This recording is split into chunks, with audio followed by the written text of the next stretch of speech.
You're listening to a 4x4 Radio Network podcast.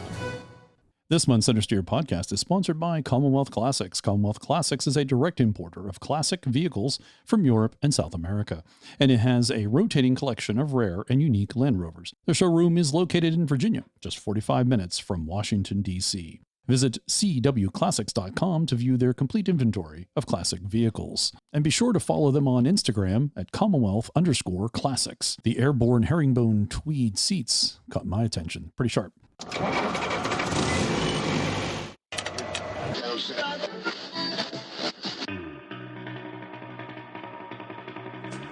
The Centresteer Podcast, a Land Rover podcast by Land Rover owners. Welcome to the Centresteer Podcast for November 2020, podcast number 92. This is the first Land Rover podcast on the planet. Centresteer is a podcast by, for, and about Land Rover owners. I'm your host, John Costage. Joining me over Zoom, Harold, Morgan, and Dixon. Welcome, gentlemen. Welcome back. Greetings. I hope everybody had a good Thanksgiving, including you, Dixon, even though I know you celebrated yours a month before. Yes. It was actually very enjoyable because I didn't go anywhere. Same. It was kind of nice. Our guest this month is Martin Port. He makes his triumphant return as author of a new book, JUE 477, the world's first production Land Rover. And also making his triumphant return is David Short with Oxford in America Finale. As always, thanks for your comments, follows, likes on Facebook, Twitter, Instagram, and email. The podcast is now available on YouTube under the account Centresteer Podcast. No matter what your primary way of listening is, feel free to subscribe to all of them. There's no harm. If you have been following Oxford in America, enjoying our interviews with figures in the Overland and Land Rover community, liking our coverage of most things Land Rover, please consider supporting the show. You can be a regular podcast supporter through Patreon, be a one-time supporter through Buy Me a Tea, or show off your support by purchasing a t-shirt or sticker. Visit our website, centresteer.com, for all the details. Showing your support for Centresteer also makes for a great holiday gift for the Land Rover fan in your life. So if you're a loved one listen to the podcast at the same time, maybe your loved one would like to purchase Centresteer gear or be a Patreon supporter. Speaking of Patreon, special thanks to our latest Patreon supporter, Jimmy. Thank you very much, Jimmy, for supporting us through Patreon. And a shout out to Ian of Ontario. He'll be receiving a Centresteer t-shirt for listening all the way to the end of the last podcast. So we actually had someone listen through, and I said we would give them we'd give a t-shirt if you messaged us, and he did. I don't think you know Ian, Dixon. He's in. He says he doesn't know you. Yeah, because he's from Canada. Dixon should know him, right? He's in Ontario. That's why I. Is this Ian with the Range Rover? No, Ian is importing a 2005 110 from Spain, and it looks like a 2016 Heritage Edition. He's made some modifications to have it look like the Heritage Edition. Oh, okay. Now I know an Ian who has a Range Rover, which is kind of well photographed because it went off road in one piece and came back to the site missing a door. Oh, very quickly off. That's an interesting loss. I know. He did tell me that he's joined OVLR, but he only attended one online event, and he's looking forward, of course, when we're clear of COVID, to going back out. But he says he will not be off-roading his truck. He bought it last year, and I guess because of COVID, there's been a delay in getting it over here. Yeah, I know plushies fear the off-road, but okay. We have also added a voicemail feature to the website. You can record your comment or question, enter your name and email, and send it over to us. Most likely, we'll use it as audio in the podcast. There's a big red button called Send Voicemail on the website. Feel free to use that. Rover Kids, supposed to be back in December. I'll be honest with you, I have not heard from anyone yet, and I'm hoping that we can get at least 4 or 5, maybe a half dozen to be part of the Rover Kids segment for November. So if you're interested, or your kid is interested in talking with us, get in touch and we'll sort things out. I'm planning on having a special podcast sticker for all those who participate. So it'd be nice to have, like I said, 4, 5, 6 kids. If you've been thinking about it, now's the time to act. Please don't wait until the end of the month. And now, time for the news. JLR is reshuffling the design team. They have confirmed reports that it has reorganized its design management team. First revealed during a Tata Motors earnings call, a company spokesperson has confirmed that former creative director at Land Rover, Massimino Fasella, I hope I'm saying that correctly, has been given the new title of design director for the 4x4 brand. He changed his social media to show that new role. At the same time, Jerry McGovern has been promoted to the role of Chief Creative Officer for the overall JLR operation. Julian Thompson now sits alongside Fasella as design director at Jaguar, with both reporting directly to McGovern.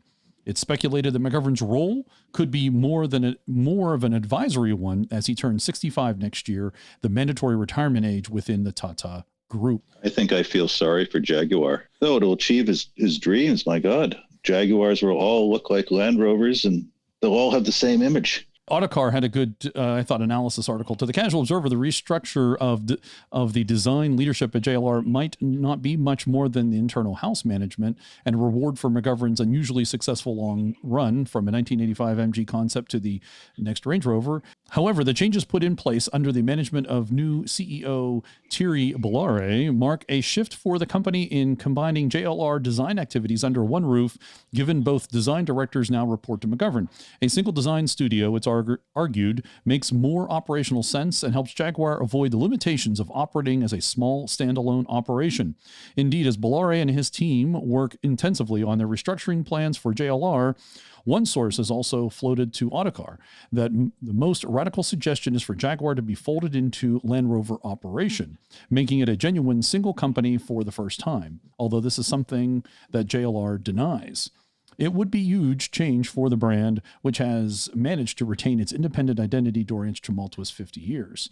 Even Ford's sale of Jaguar to Indian giant Tata didn't greatly impact on its independence of product development, and after the demise of its post-war Browns Lane factory, it also found new production base in Castle Bromwich. However, the combination of the sales impact from the coronavirus pandemic and the huge cost of JLR's development of the MLA architecture means the source suggests Jaguar's days of semi-independence may be coming to an end. The cold hard facts are the XE and XF saloons were sales failures by any global comparison, and the expansion of the Jaguar range with modest selling models such as the E-Pace and I-Pace via licensed production overseas might not have been especially profitable ventures. Jaguar will also be struggling to support new model development on annual sales that have been hammered since the beginning of this year. While Jaguar sales bounced back strongly from a low between April and June, it sold only 27,400 cars between July and September. Meanwhile, Land Rover sold nearly 3 times as many. On top of that, overall JLR investment spending has been slashed from a peak of £4 billion in 2018 to a planned £2.5 billion in 2021. While there's no doubt that JLR is about to undergo significant transformation, the company's Jaguar problem needs to be addressed. Well, it's a way to trim the fat, I guess. There's much to be said, but it's really a philosophical discussion. Depends where they want to go with the companies, unfortunately. And the future of passenger cars as opposed to SUVs is not bright.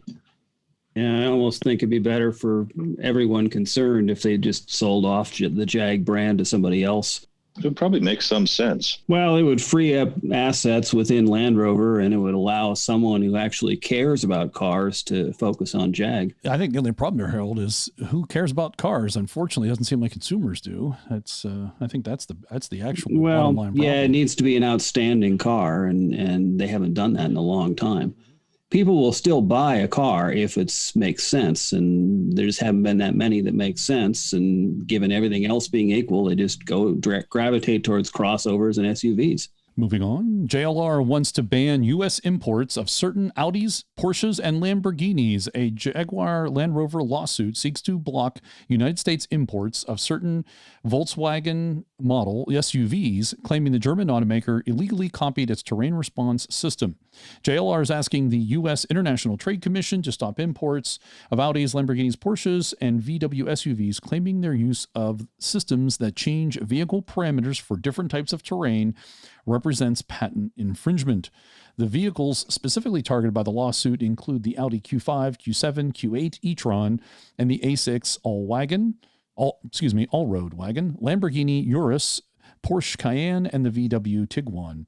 In 2018, JLR sued Bentley, claiming the drive dynamic system in the Bentayga, which shares a platform with the Q7, the Q8, the Urus, and the Cayenne, copied terrain response. Bentley sought to invalidate JLR's patent in both district court and the U.S. Patent and Trademark Office unsuccessfully. A trial involving that case is scheduled for February. Notably, JLR is not pursuing litigation against Ford and Jeep, which have terrain systems of their own. The Land Rover likely developed its system while it was still under Ford ownership. So really, they're just going after Volkswagen. The Americans are going to love watching two foreign entities go after each other. Well, as you say, yeah. Jeep, et cetera, just sit there and smile. Yeah, well, it depends on whether you consider Jeep to be an American company anymore. But yeah, it's just kind of like dinner theater, basically. Sit back and watch these companies duke it out over minute details. And they're also not going after BMW. I don't know if BMW has a similar terrain response, but I wouldn't be surprised if they did. They have that engine sharing agreement now. But given Bentley, it's 2018, so they file now. So 2022 or 2023, this might end up in court. Would suggest, though, that what the outcome of the Bentley lawsuit will probably inform what happens with the VW lawsuit. Well, they're the same company, so yeah, and it just kind of piles on. Depends what patents are infringed and how they're doing it. JLR launches driverless car testbed in Ireland. So they're setting up a testbed for autonomous ground and air systems in Ireland, starting with the electric I-Pace. The driverless car testbed will work on autonomous, connected, electrified, and shared vehicles in a smart city zone to test technology in the real world. Sensors across the site, along with the high-accuracy location systems, the data management and control center, and self-driving prototype vehicles. It will feature smart junctions, connected roads, autonomous parking, and electric vehicle charging, as well as links to a 450-kilometer stretch of connected highway and a managed air traffic corridor for unmanned aerial vehicles from Shannon Airport along the Shannon Estuary in Ireland. So it sounds like there's quite a bit of infrastructure required for that as well. This is not just the vehicles. A lot of LTE. Yeah, what happens when the cell networks go down? I think that you'll probably only have self-driving on paved roads and approved locations. That's when you have SpaceX on the top of every car. Yeah, or Starlink. Exactly. Well, if they were doing it on pavement, it's pretty simple to bury a wire in the pavement and do it that way. It's old school, but it works. It might work in Ireland, but and depending where it is, the expansion and contraction of concrete and asphalt tends to break all that stuff up, though, unfortunately. Right. And it's not exactly scalable in an economic way. No. JLR's Pivi Pro infotainment system recognized by AUTOBEST Awards. It's been recognized by the prestigious motoring jury AUTOBEST, receiving the SmartBest 2020 award dedicated to the connected technologies in the industry. The fast-responding and intuitive Pivi Pro system allows customers to make full use of software over-the-air technology without compromising its ability to stream music and connect it to apps on the move. I wonder what they paid for that award. It's better than Apple or Google products in a car? Wow. From a company that's notorious for audio systems that suck, that's a big statement. And it seems that they have gotten better. The reports are that the Pivi Pro system is in fact better than the old system. Better is one thing, but best is another. And credit to them, they have a separate battery now just for the system, so that when you get in a vehicle, even before you turn it on, that it boots up the Pivi Pro system. It's kind of ominous that it needs a separate battery.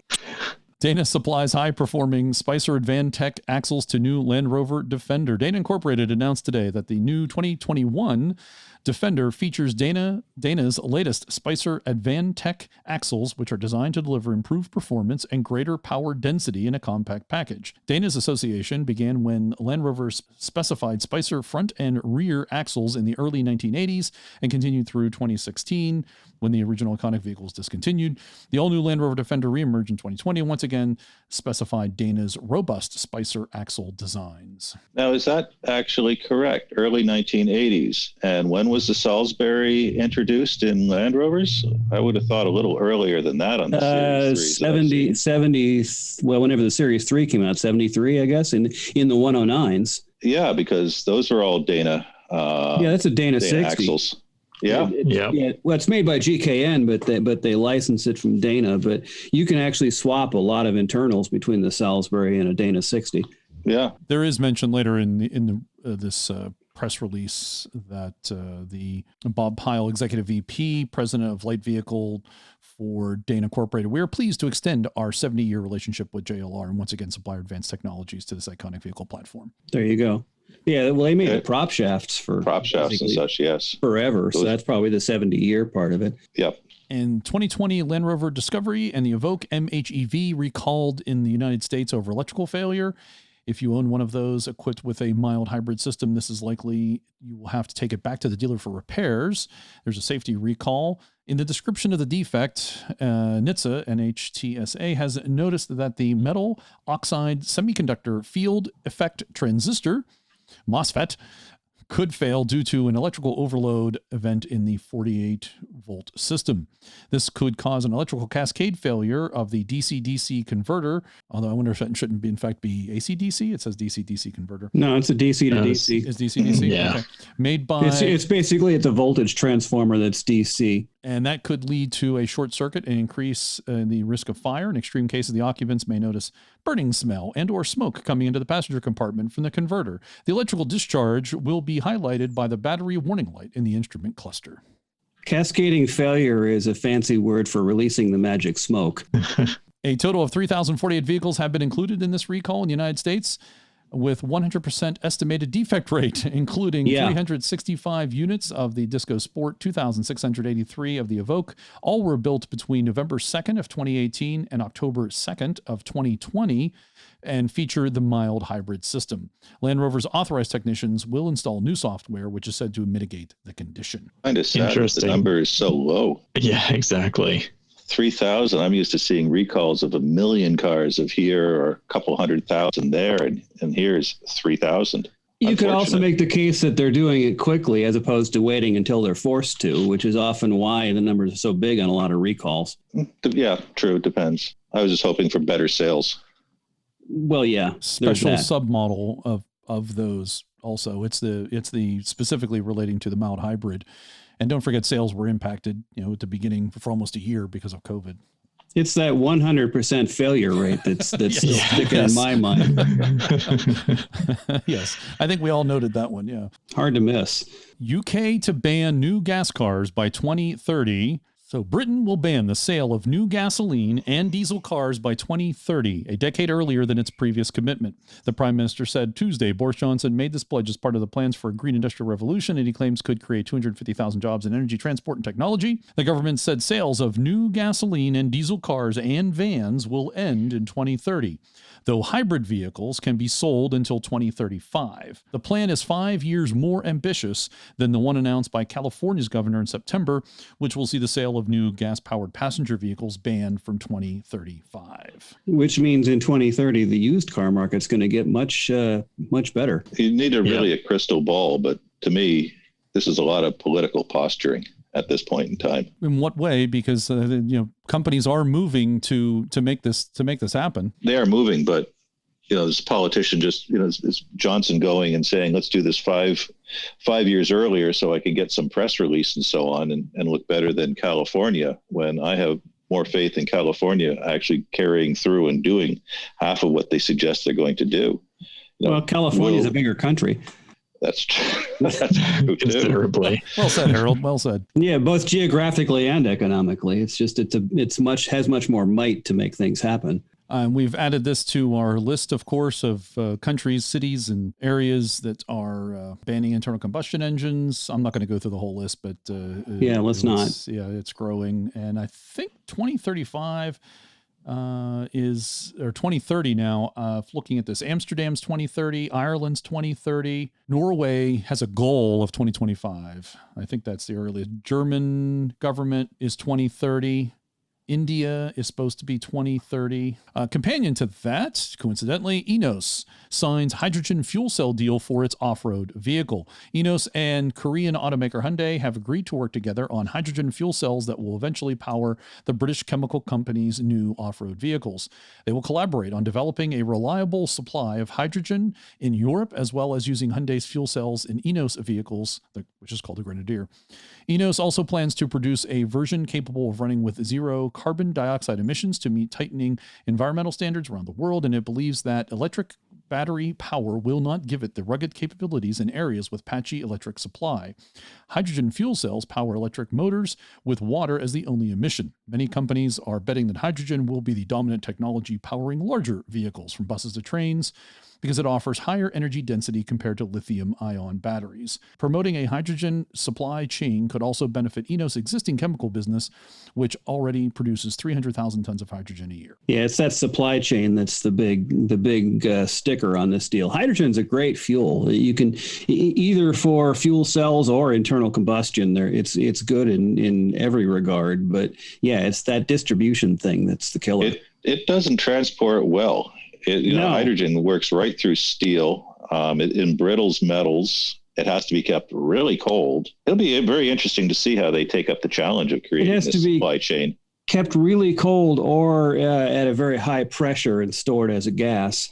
Yep. This has been a while, but 35 years ago, I was in a competition, student design competition, and one of the competitors was a hydrogen fueled truck. They had to get a rail car of fuel shipped from LA to Vancouver. And then they had to have that rail that offloaded into a tanker truck and transport across town with a police escort.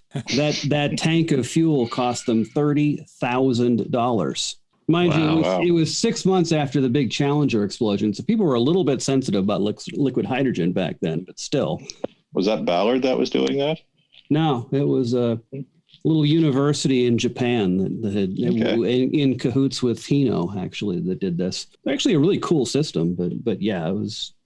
The fuel was a killer. It's certainly going to help the supply chain that Eneos is already involved in hydrogen management. So right, they have some infrastructure in play already. But then you've got to get the fuel stations too. It's it's the last mile that's I think the most tricky part. Well, and the advertising from the electric cars is going to be hydrogen fuel. Think Hindenburg or Challenger. Yeah. Certainly not going to see any hydrogen powered Dodge Challengers or Pintos. Well, I suspect that's another reason why it'll be in the larger vehicles and public passenger vehicles. The Ford Pintblow. Hydrogen-powered Pinto. The Pintblow and its sister vehicle, the Mercury Bombcat.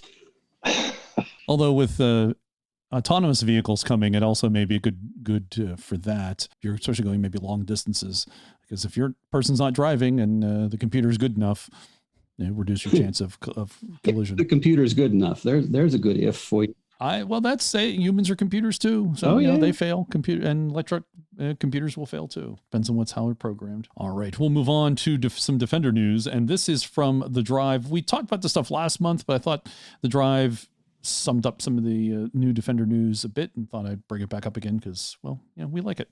According to Motor Trend, this is from The Drive, the V8 engine going into the Defender 90 will come in two different tunes, one to serve as the top of the range Defender 90 and a more powerful version in an SVR badged Defender 90. And then it also shared a couple of other interesting reports on what could be coming to the Defender lineup soon. A larger Defender 130 is expected to go into the same wheelbase as the existing four-door 110.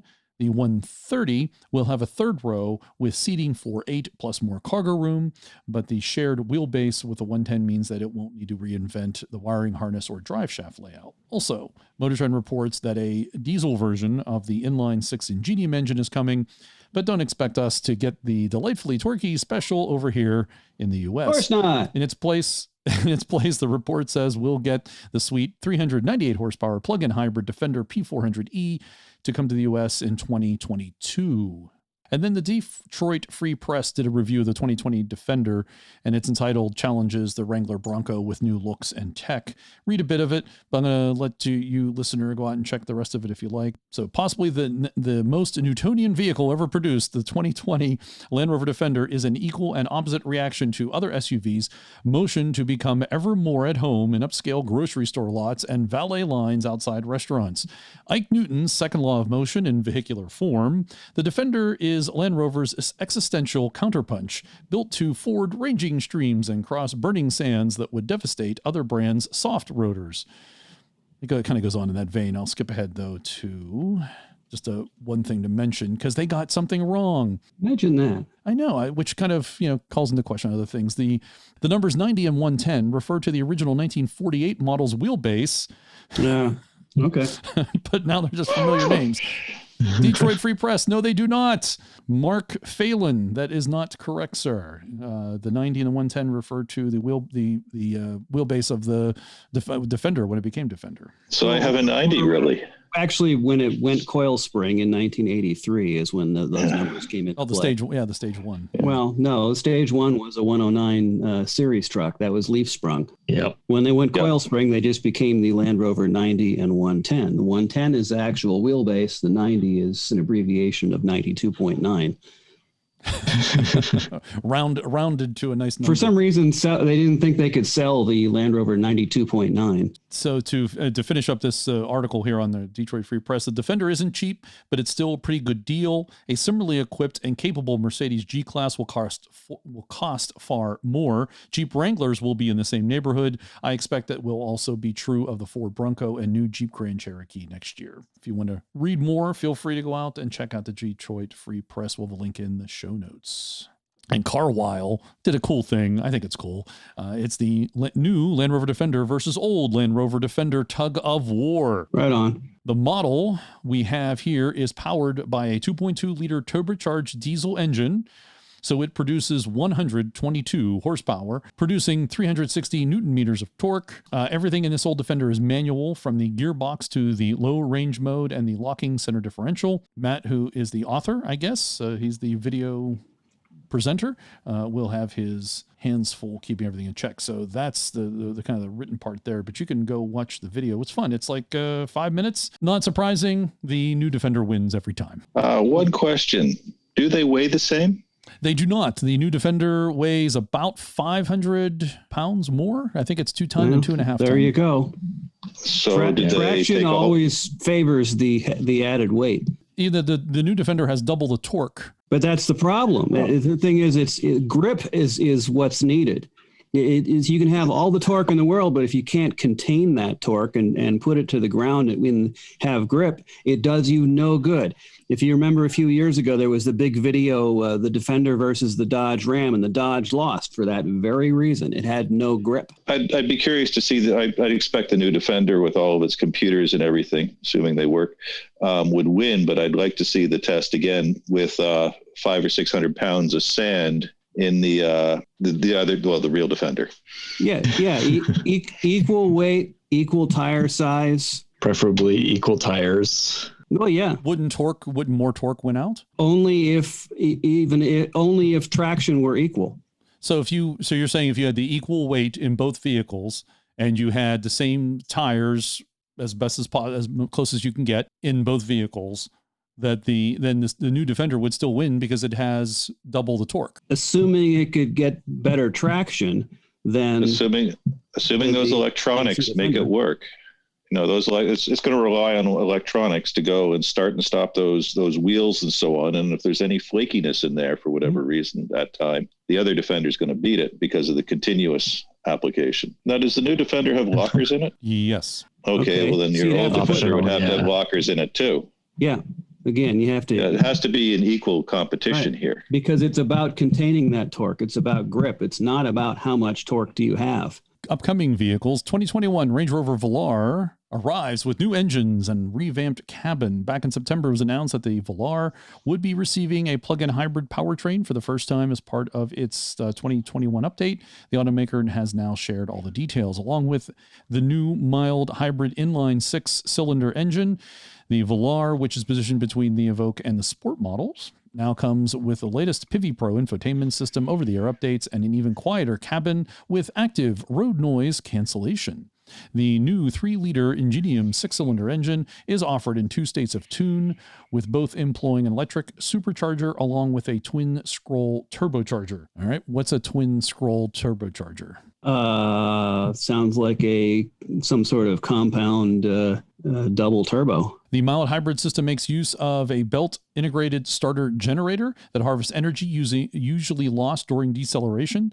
This energy is then stored in the 48-volt lithium-ion battery and is used, for example, to assist engine under acceleration. Improving driver visibility is a new 3D surround video system that comes standard with every Velar. Velar now includes active road noise cancellation system. The tech picks up on vibrations from the road and works out the ideal opposite phase sound that is required to eliminate the noise for occupants. Apparently, it results in a drop in sound decibels of 4 sound decibels. I get the science behind it, but the idea of making things quieter by making more noise just doesn't sound right to me. I know. Yeah, I'm with you. The previous rotary gear selector has been ditched for a new drive selector, and I think they're doing that throughout the whole range, by the way. Pricing for the 2021 Velar begins at $56,900 for the S. The R Dynamic S goes for $58,900. So that is your new Land Rover, Range Rover Velar. Next up, the 2021 Land Rover Discovery First Look. Disco Lives. This is from Motor Trend. The Discovery may not seem all that exciting parked next to the new Defender, its smaller and more off-road focused sibling, also the Motor Trend 2021 SUV of the year, but it's not forgotten. The 2021 Land Rover has gone through the Discovery with a fine-tooth comb, uncovering a smattering of tiny opportunities for improvement. A few more USB ports here, a new shift lever there, and the biggest of all, a new touchscreen infotainment system, the Pivi Pro. The LEDs in the headlights are lowered for a more purposeful appearance. The grille is new, and there are new straight vertical intake slats at each front corner. More of the bumper wears body-colored paint now, too. To the rear, the Discovery still has the signature stepped roof, which gives rear seat and third row occupants a shot at some headroom, but now wears wider LED taillights that are connected across the tailgate by a gloss black panel. I'm sorry, I have to laugh at the signature stepped roof. It's what, 3 millimeters? Gives your middle row occupants a little more room for their hair, maybe. The rest of the 2021 Discovery's changes lurk underneath its semi-new duds. Stand out among them is the new Pivi Pro infotainment system, which lives in a flat 11.4-inch display nestled in the dashboard. Land Rover promises the screen is larger by 40%, brighter by 30%, and quicker to respond than its predecessor. The brand also claims 90% of menu functions are accessible with 2 taps or fewer, and a built-in battery for the display powers up the navigation system in seconds, that they put in air quotes. Users can now pair 2 Bluetooth devices simultaneously, and there are dual LTE data modems on board, so Discovery can handle over-the-air updates to the system without interruption to, say, music streaming or other data services. Additionally, users can pair up to 8 devices to the onboard Wi-Fi, and there are now more USB charging ports throughout the Discovery than there are seats for passengers. I guess that's what, for the kids to hook up their iPads and stuff like that? Is that the intent there? Oh, yes. Keep them occupied and quiet. I'm thinking for recharging all the power tools, you need to work on it. Burn. The second row chairs are said to be more comfortable thanks to more padding and more adjustability than before. You can now slide the seats 6.3 inches fore and aft to adjust legroom. Land Rover also moved the rear seat air vents from the door pillars to the rear of the center console between the front seats. All seats can be power folded flat. The 2021 Discovery is offered in 4 trim levels: the 2-liter S, 2-liter SR Dynamic, the 3-liter SR Dynamic, and the 3-liter HSER Dynamic. Standard across the Discovery line is an adjustable air suspension and baked-in off-road capability. The 3-liter model adds the ability to finely adjust engine torque distribution between the front and rear axles, and Land Rover boasts that the Discovery can now ford up to 35.4 inches of water without drowning. It can also tow up to 8,200 pounds. That is your new 2021 Land Rover Discovery. So they need an ad campaign that says disco is not dead, and have John Travolta as their frontman in a white suit. Tows the same as the Defender. Well, of course it does. It's the same truck mechanically. If you look at the picture, it definitely has the little more of an angry, aggressive look in the front. At least I think it does. Well, the Defender has those Angry Bird headlights too, so that must be a McGovern thing. And the 2021 Land Rover Discovery Sport is all about technology. So hot on the heels of the bigger and more expensive full-size Discovery, the Disco Sport sibling has become available for configuration in U.S. spec. Pricing kicks off at $41,900 for the Discovery Sport SP2500, P250, sorry. There's just one engine option for the 2021 model year in America, as opposed to Europe, where the Disco Sport also comes in an MHEV and diesel choices, with the gasoline-powered 2-liter turbocharged from the Ingenium family. Developing 246 horsepower, 269 pound-feet of torque, which is 365 Newton meters of torque across all trim choices. The 2021 Sport now packing the latest version of the Pivi Pro infotainment system. It's a 10-inch touchscreen display and the entire raft of features designed to keep both the car and its users connected while on the road. That's your new 2021 Land Rover Discovery Sport. And your new 2022 Range Rover looks slick on the move. Since the current generation Range Rover launched in 2013, competition in the luxury SUV market has increased with new models such as the Bentley Bentayga and the Rolls-Royce Cullinan. So the next generation Range Rover will need to be something special. Now that testing is underway, spy shots of prototypes have given us an early preview of the next generation Range Rover. You can see those for yourself. We'll link in the show notes to CarBuzz. They do say at this stage of testing, the new Range Rover is still fully camouflaged, but the design appears to be less boxy than the current model. I'm having trouble telling, but I'll take their word for it. Well, the new Range Rover has to be something special, not only to compete with the Bentley and the Rolls, but it also needs to compete with all the other Range Rover products. The Velar, the Sport, the Evoque. Yeah, the 7 other vehicles that have a Range Rover badge on them. Underpinning the next generation Range Rover will be the MLA platform, debuting in the redesigned Jag XJ this year, which supports full electric powertrains. As for powertrain options, JLR's 5-liter V8 will most likely be replaced with a 4.4-liter twin-turbo V8 as part of the deal with BMW. Also expect the new Range Rover to be offered with a mild hybrid setup, a plug-in hybrid, and for the first time ever, a fully electric powertrain. The new Range Rover is expected to debut sometime next year and go on sale for the 2022 model year. A new version of the Range Rover Sport will likely debut around a year after its standard sibling. That's your new 2022 Land Rover Range Rover. And back to the Defender.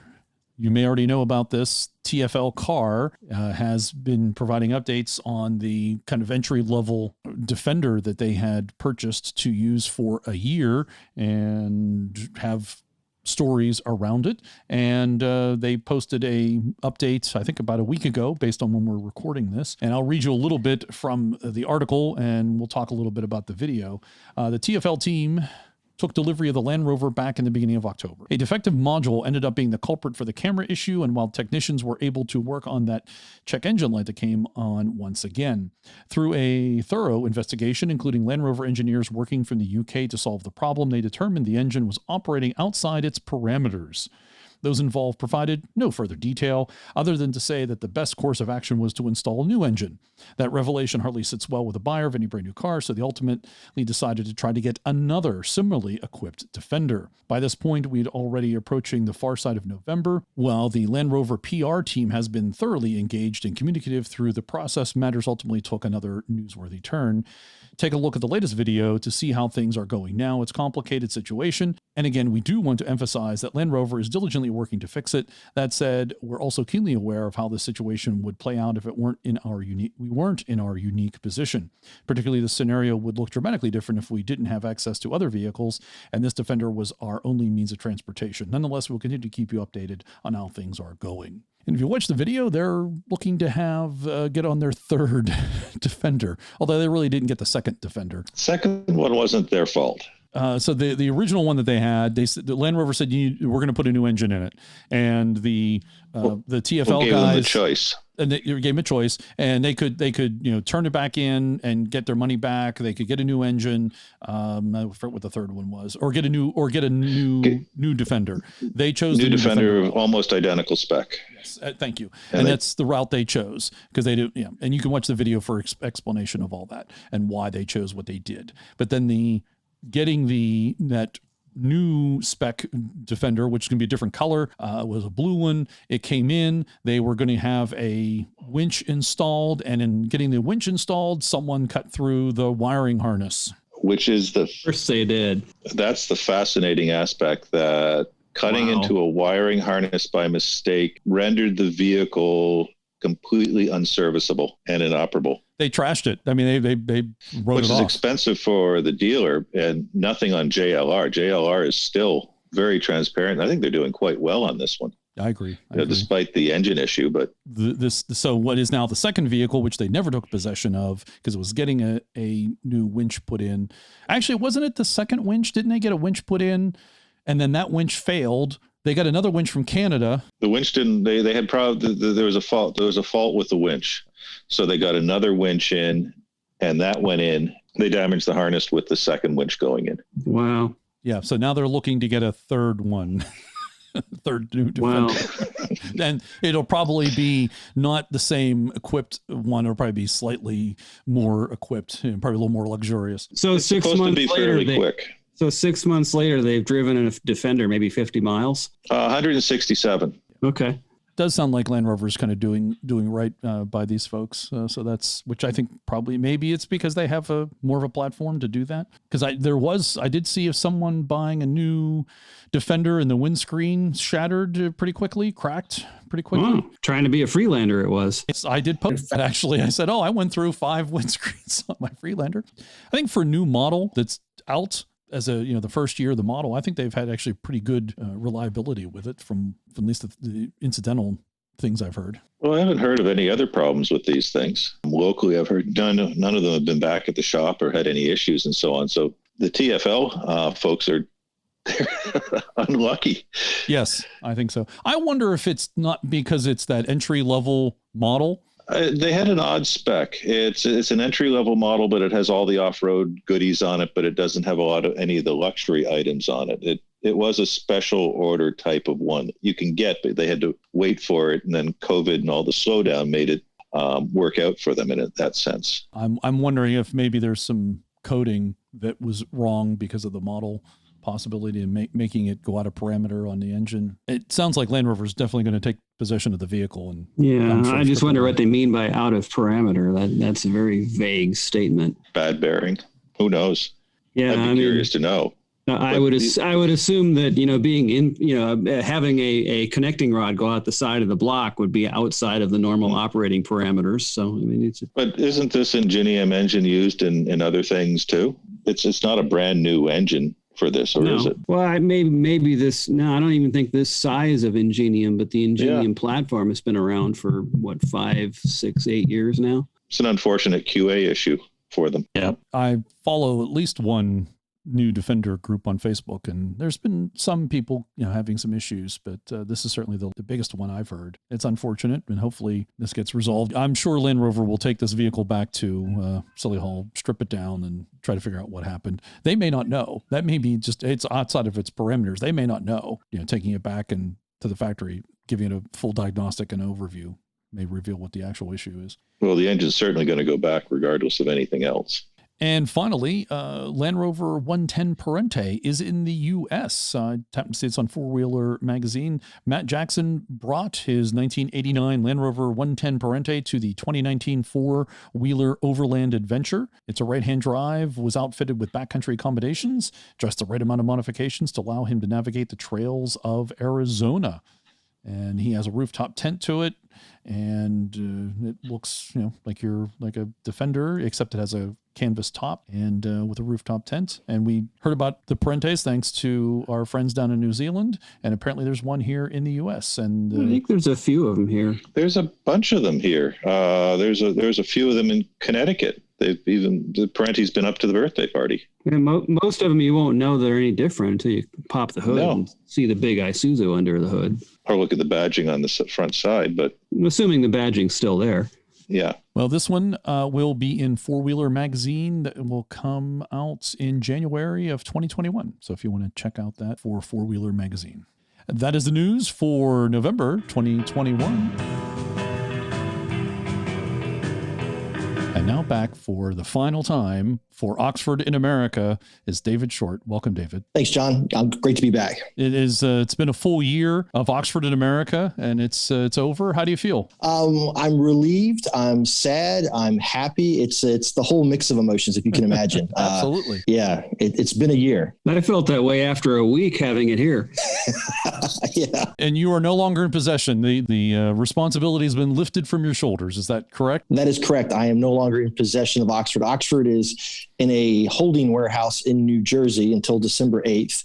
where it should sail towards the land of hobbits down to New Zealand. Nice. We'll get to that in just a moment. Let's lead up to where it's been since we last talked. And I believe you had a video shoot with a public television station here in America with PBS. And then there was the final event in Hilton Head. Yeah. So the first part of November, we last spoke at the end of October. So in the first part of November, we actually met up with the folks from Maryland Public Television. It's a public broadcasting station, and they have a show there called MOTORWEEK. That show's been on. If you go to the website, I think it tells you like forever. 35 years. Yeah, it's one of the original week automotive television magazines, if you will. And for those who don't know public television, for some of your international listeners, it's kind of like highbrow BBC. Yeah, it's non-commercial. Imagine Top Gear, but the guys wore tweed jackets and they were very serious the whole time. And they didn't argue with each other. It actually was Top Gear as Top Gear was originally happened. It was just like a car show with like a magazine style review. And yep. But the guys came out. They were very interested in looking at Oxford because just how circumstances and happenstance works. They did a review or a feature on Oxford that they recorded it the first weekend in November, and they were excited because the next weekend they were getting their first look at the new Defender. Their original date for shooting the new Defender had been pushed back quite a few months because someone broke the windshield out of the demonstrator, so they had to wait for it to get repaired and then come into the to their possession for their show. But it was kind of they wanted to look at the old truck, knowing they're going to look at the new truck in the next week, and so it was kind of they're really eager to take a look at it and do that juxtaposition. So that was kind of exciting. It was for a feature. It's not for one of their like automotive reviews. They normally, when they do the reviews, they're very technical. They put them on a track. They do their 0 to 60 time. They do their quarter mile time. They do the slalom. They do the braking. And when I was some of those things you wouldn't want to do in Oxford. Yeah, I said, hey, if we're doing a 0 some of to those 60 things time are with Oxford, possible. yeah, I said we don't have. It's only a 30-minute show, right? So you're not going to make it, right? So I convinced them to take the truck out to a farm. In the whole world of everyone knows everybody, the Rover Owners Association of Maryland, ROAM, Rome, they know this guy that owns a farm who happens to be the brother of the producer of MOTORWEEK magazine. So they went out to this guy's farm out near Annapolis, which is much more Oxford's natural habitat. Exactly. So we went out to the farm. They did some shooting with it. They kind of, did the meat and potatoes of the vehicle, kind of got some of the history of the vehicle. And then they did some shots of it driving through the fields and up and around through some of the trails. And the thing I thought was kind of telltale, there's a couple of stories there, but one of the things is the personality, the guy reviewing the car says, hey, I drove this car around the field. And a lot of times when I'm driving some really boring car, I have to fake a smile the whole time to make it look like we're having fun, but I could drive this thing all day around the field. He was just giggling like a school kid, so that's, it resonated for me because he said, why in the world do you like these cars? And I said, you'll know by the end of the day. At the end of the day, he said, yep, after I've driven around the field, I kind of get what you guys like these things. They're just so much fun just to play around with. So he really enjoyed hanging out with the car, driving through the mud and in the field and in the grass. And it was kind of light duty stuff, but it was still a lot of fun. It was also funny. The cameraman was doing some shots of the vehicle, and he was standing like on his tippy toes, really awkward, kind of on a weird lean with the camera all twisted up, trying to get a picture inside the engine compartment or inside the window. And he was just super awkward looking. And I walked up to him and said, dude, you can touch the car. You can lean on it. It's not going to hurt it. And he was so relieved because most of the cars they work on are like brand new Lamborghinis or brand new supercars or some collector guy's car where they're not allowed to touch it, not allowed to get it dirty. You can't touch the windows or anything. So they couldn't believe I let them stand in the seat and stick their head out through the big game viewing hatch and take a video of the truck. You have to do that. Exactly.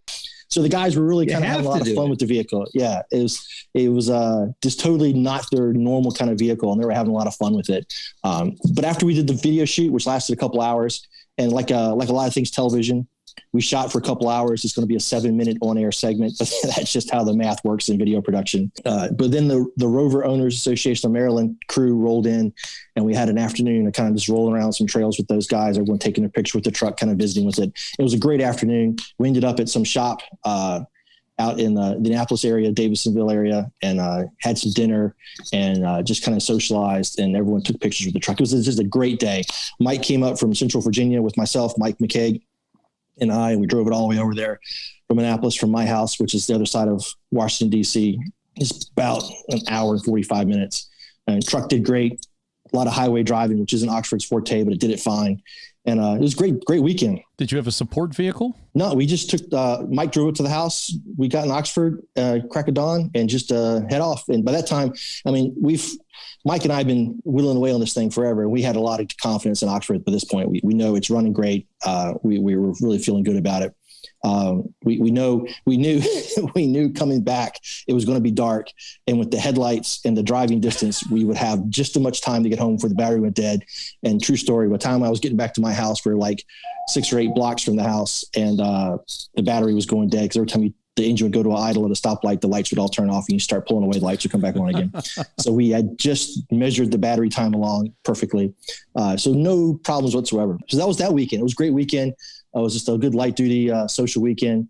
And that set us up for the next weekend, which Before you do that, MOTORWEEK is you can go to motorweek.org and find out where it is located, where you can watch the show in your area. Turns out it doesn't look like our local PBS station carries it anymore, because I don't see QED on here. But yeah, I saw that myself. That I haven't been able to find any episodes of MOTORWEEK locally. They did say that everything they post or they shoot on the television goes to their YouTube channel a week or two later. Oh, so if you hit their YouTube channel, you'll definitely see the content. Oxford's supposed to air sometime in the springtime. They've got their, they shoot obviously 3 or 4 months in advance to keep the wave of content ahead of the calendar. So we should see some stuff in Oxford, like I said, in springtime. After it's already in New Zealand. Yeah. So then we went to Cape Hatteras, which was the end of the capstone, the bookend of the Sea to Shining Sea, from Oregon at the Pacific to Oregon Inlet at Cape Hatteras, North Carolina. It was that was the end of our Sea to Shining Sea, west to East Coast journey. And that was a great weekend. Mike McKay took the truck home with him. He had to do a couple more minor repairs, so we finally got the roof brackets fixed, and a couple other small things. He changed the transmission oil. I think we did one more oil change on it, just some small things like that, just catching up on the routine maintenance. So I met Mike in Richmond, and we drove down from Richmond all the way down to Cape Hatteras, down on the Outer Banks of North Carolina. And those who aren't familiar with the Outer Banks of North Carolina, it's really an interesting little geographical phenomena. It's the coast, and then there's this little splinter of land. When I say splinter, it is a splinter of land that runs, I don't know, probably 100 miles or so.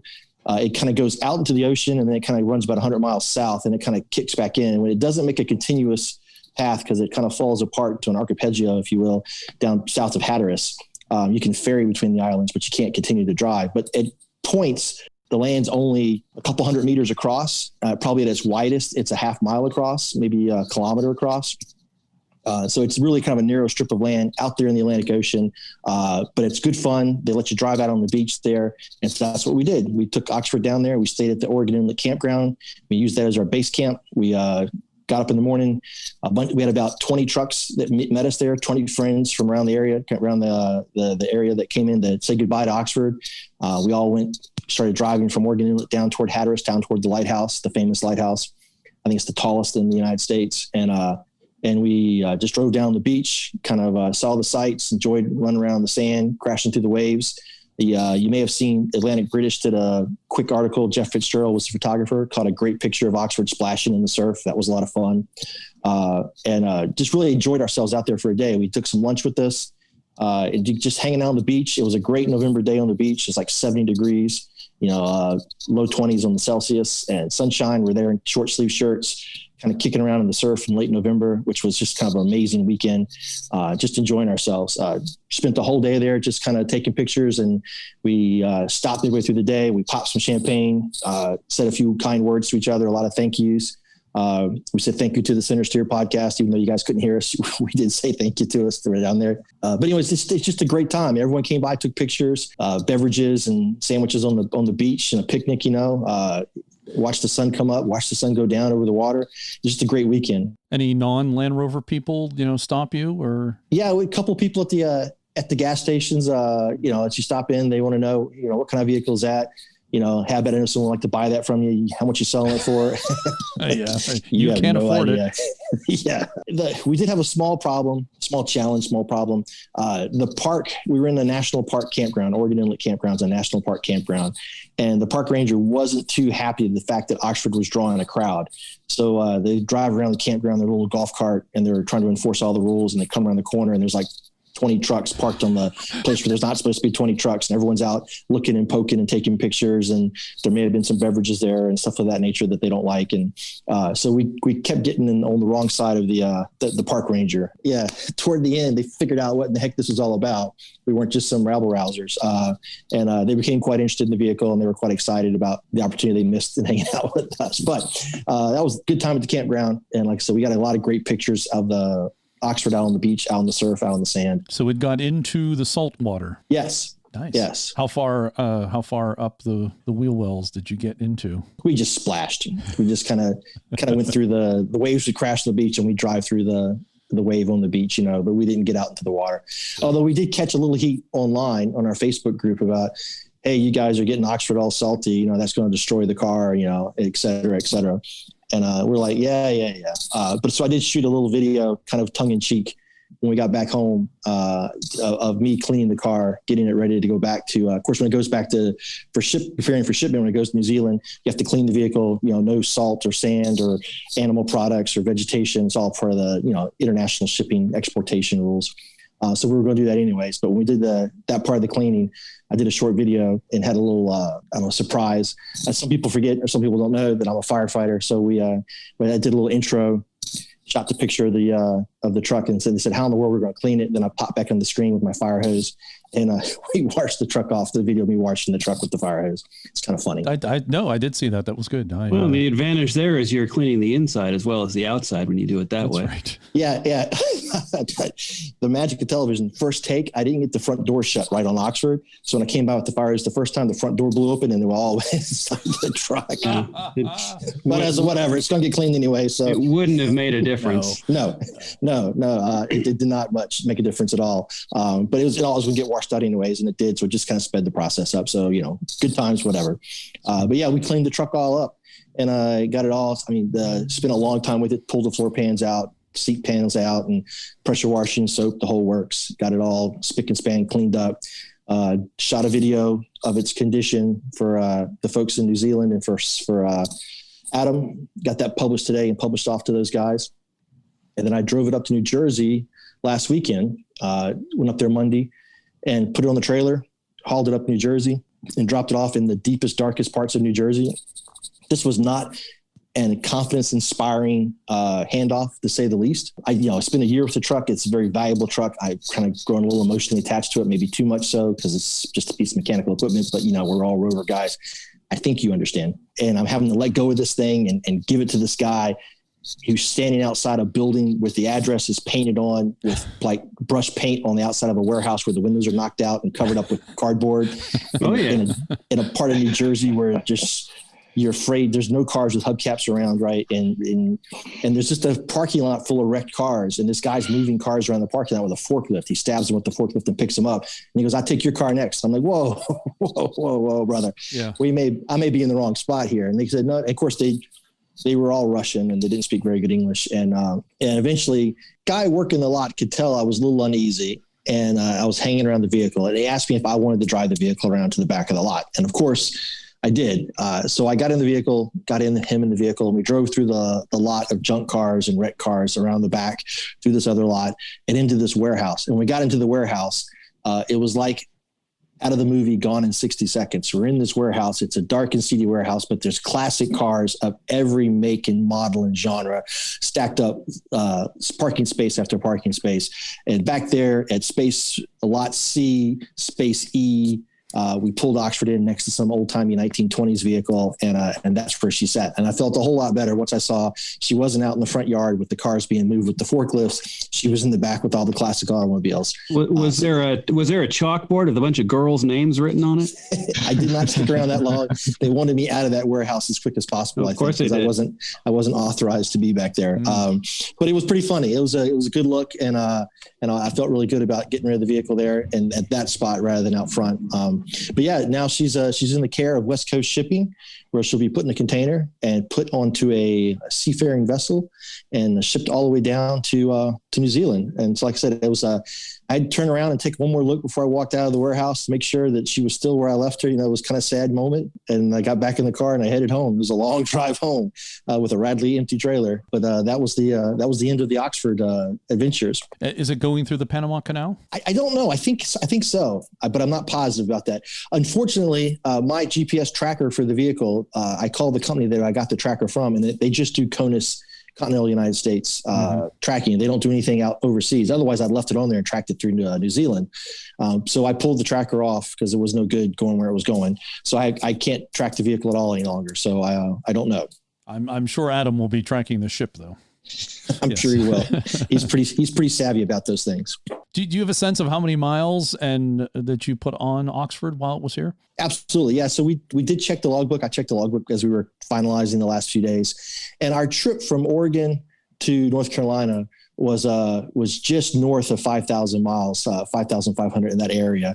That's our cross country journey. But overall, in total, from February to November, the entirety of the North American expedition, we put 7,500 miles on Oxford. So a little of that belongs to you guys, a little bit belongs to the folks in Maine. Dixon, when you and Bruce were driving around the winter romp up in Maine, and just a little bit for everybody else. So about 7,500. Now, I know that's not a lot of miles compared to the 13,000 that did over from London to Singapore, but that's the miles we did, and we're very proud of those miles. Absolutely. No, there's no shame in that. I think that's... Considering that Oxford spent quite a bit of time sitting in quarantine, that's pretty respectable amount of mileage. Yeah. Did you keep a copy of that logbook? Mike took a bunch of photographs of the pages, but I don't have the hard copy of it. We just sent the original on with the truck, obviously. Okay. Right. But Mike's got a couple he took pictures of all the pages up until like a week or so ago. So it's got most of it in there, all the cross-country stuff for sure. Will you be sharing that at some point? I hadn't thought about it, but there's no reason why not. But that's a great segue. Is Oxford's gone, but the storytelling's not. I've got probably a terabyte of photos and videos. I know we've been keeping our podcast viewers, if you will, enthralled with the stories we go through month to month, but we've only been talking about the tops of the waves of the information in the story. There's so many details and so many pictures and so much of the story we haven't really shared with everybody because it's just too much. So if you tune into the Oxford in America YouTube channel, we're going to create little videos, a little story as we go forward month to month to month. Hopefully in 2021, I'll spend some time in my free time and put together a short video with each segment of the trip, and we'll share things like that as we get the video produced. It'll take some time. Like I hope to do it a little bit at a time so that you're not waiting a full year to see anything. You'll see a little bit at a time, probably something once a month is kind of my goal starting in January. But that's where we'll release those kind of things. We'll show some more of the pictures, share some more of the backstories of all the exciting things we were doing as we went across the country, all the people we met, and kind of go from there. And I owe you Oxford and Pittsburgh video, which I know where you're at. You know how it is. I know where you're at. Yeah. Exactly. I know exactly how it is. Do you have a favorite moment from the 7,500 miles, the 5,000 so miles you put on it? Is there something that stands out to you? I mean, the trip to the Grand Canyon, we talked about that before. That really was just, that was awesome. Just going through the desert and then seeing the Grand Canyon. And that was really something special.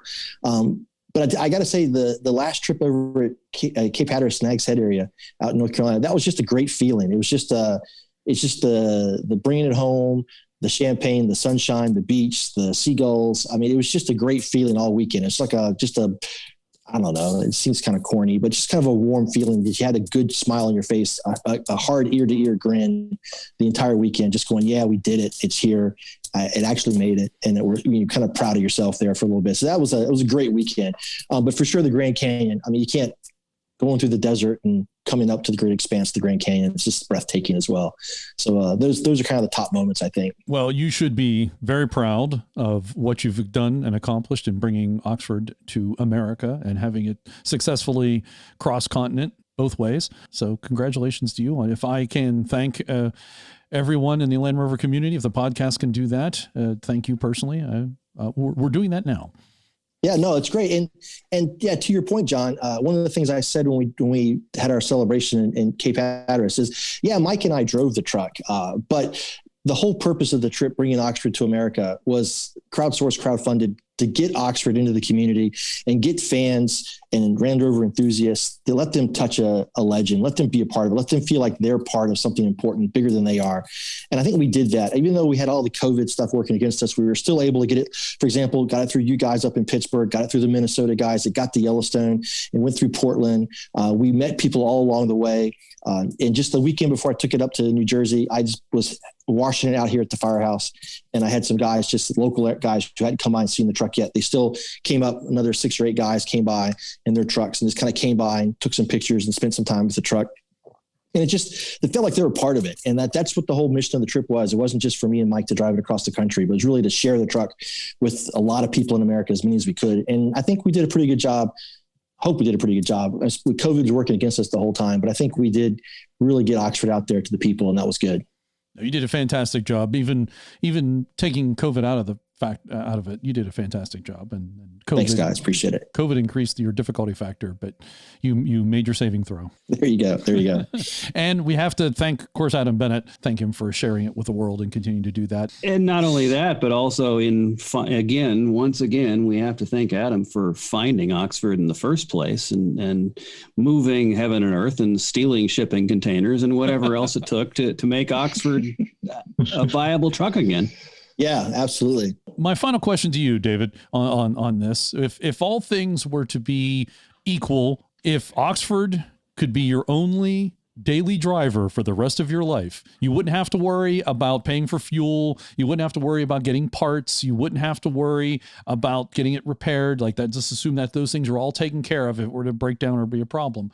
Would you have it as your daily driver and the only vehicle you could ever own the rest of your life? Tough question. That's a tough question. A lot of qualifiers to the question. A lot of qualifiers. That whole notion of not having to worry about repairs when every single repair takes weeks on that truck. You see right, but that's the conditions of the test here.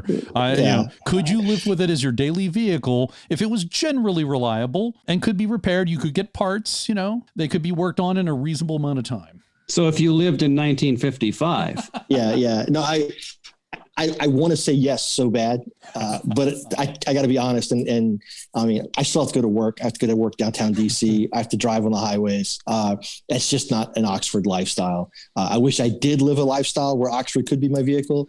I would be so happy, but no, it could definitely be my second car, but not my primary daily driver. It just, times have changed and the world is not, the world's passed Oxford by as a daily driver. Oxford's now more of a feature vehicle. Well, I think if I were retired, I think that would be, that'd be one thing. Yeah. Because that's really kind of like that. Oxford moves at retirement speed, basically. Yeah. Someone's asked me, what are your regrets or if you had to do it all over again? I mean, I would try to do it in twice as much time.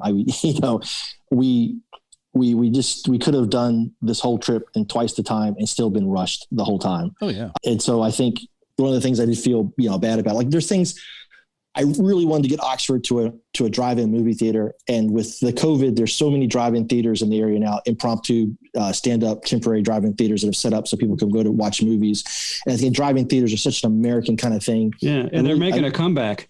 Yeah. So I really wanted to get Oxford to a drive-in theater. I didn't. I really wanted to get Oxford to a couple of the local dealerships, and I didn't. I just ran out of time. There's just all these things on your list, and you tick the first 20 off, but the next 20 you never got to. And there's more than 20 we ticked off, but there's just, I wish I had more time. Wish I could do more things. Wish I could share more of America with Oxford and with the rest of the world. But alas, we're done, and it's off to the next thing. So that's it. I just wish we could have done all the things we'd planned to do with Oxford if it hadn't been for all the COVID shutdowns. Yeah, the shutdown from March, April, May, June. That was a hard stop of nothing happening. Luckily, we were able to take care of the motor during that time, the engine with Ben up in New Jersey, Ben Smith. Thanks to Ben for helping us out with that. But yeah, that was a long pause. David, thank you for giving us the updates on Oxford in America for the past year, I guess, since the whole operation started. And you are always welcome onto the show to update us on what you're working on, what's happening, what's going on. Thank you very much. Yeah, thank you, John. Thank you, Morgan. Thank you, Dixon. Thank you, Harold. The idea started with the podcast. Listening to you guys, sharing your enthusiasm and the information about the Oxford Rover with me, and I kind of got the idea, and you guys have helped me through the whole thing. So it's a team effort, and I appreciate you guys working with me. Maybe we'll have to find something new for you to dig your teeth into. Or just come on back for some Oxford flashbacks. We could do Oxford flashbacks, but don't talk about anything new. My wife's on the edge right now. So.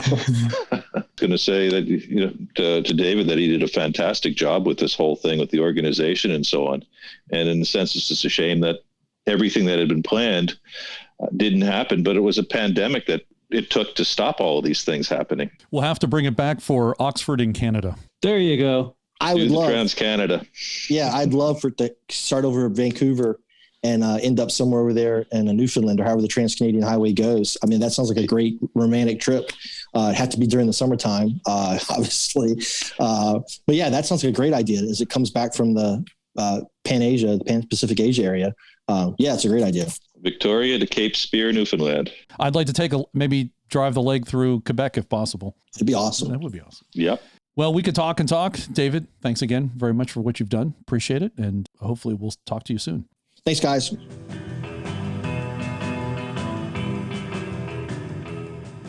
Welcome back to the Centresteer podcast. Martin Port. Welcome back, Martin. How are you? I'm good, thank you, John. It's been, 3 years we figured since you were on first? Yeah, I had to look up actually earlier and see when it was, and it was indeed 3 years ago. We spoke about the Trans-Africa Land Rover. Absolutely, which fantastic photos. I still recall the one of it of the Trans-Africa truck, Buckingham Palace in the snow. I still think it's a fantastic. Yeah, and we're in the process of doing a book on that too at the moment. So. Oh, really? Oh, yeah, that's cool. For release next year. Well, it's the whole story of the whole journey and the man behind it. So yeah. So more than just pictures. There's some words involved. There are some words. Yes. I've had enough practice now. Are you writing that? Yes. Yeah. Very cool. It's all me again. Nice. And so the focus will be on the Trans-Africa truck, and I guess it's any of the journeys that it took across the. Primarily it will be the Cape Town to London trip, but also the story behind the chap Philip Kohler who owned it and the things that he went on to do, which, as you may recall, were film related. Right, he was a cinematographer or spotter for the cinematography. Yeah, he was. Yeah, kind of. He was a location manager, production manager. Right. So still on the cinematic side of things, but he was production manager on Empire Strikes Back and James Bond films. And there you go. That was it. That's There's right. Some street cred for you. Empire Strikes Back. That's so cool. Yeah, exactly. Yeah. So refresh my memory. What route did he take through Africa? So he started in Cape Town. He actually bought the Land Rover in Rhodesia and then travelled back down to Cape Town. Okay. Went up the right-hand side, so East Africa. The easy way. Yeah, the easy way, that's right. Across the Ngorongoro crater and then, turned left at one point until he got to the Sahara and then went through the Sahara back to London. I don't want to make it sound very, very easy, but oh yeah, it was easy. Yeah, just a weekend. Just a weekend. Yeah, exactly. And this was in what year? So he bought the Land Rover in 59. He started his journey in 1960, start of 1960, and arrived back in London in 63. So actually not long after the first Overland. No. Was he, any idea if he was aware of the first Overland or that influenced him at all? I don't know. I don't think it influenced him at all, but I think it was more on the Australian family side. They were fairly gung-ho in terms of exploring and riding across the bush on scooters without any toolkits and things like that. But yeah, I'm no doubt that he was aware of it. Yeah. The interesting thing is, I think it was an African journey that influenced the first Overland, wasn't it? Yes. In fact, I read a great book recently. I've forgotten the name of it now. Jeopardy in a Jeep. Two women who encountered the first Overland crew on their journey.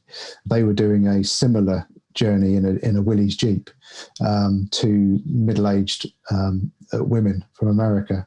And they mentioned the first overland in their book, and they weren't very favorable because they couldn't believe that they were doing it with sponsorship and all these mod cons and all the trappings that they'd managed to gather from the BBC and what have you. And they were there on their own doing it on this Jeep, having to travel across hundreds of miles just to replace a burst tire.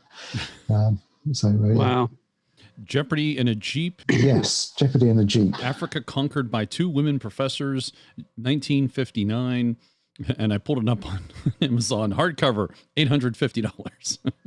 Yeah, well, there you go. Yeah, apparently it's out of print. I guess I'm not ordering that one tomorrow. Yeah. Well, I managed to pick mine up for about £5. So there you go.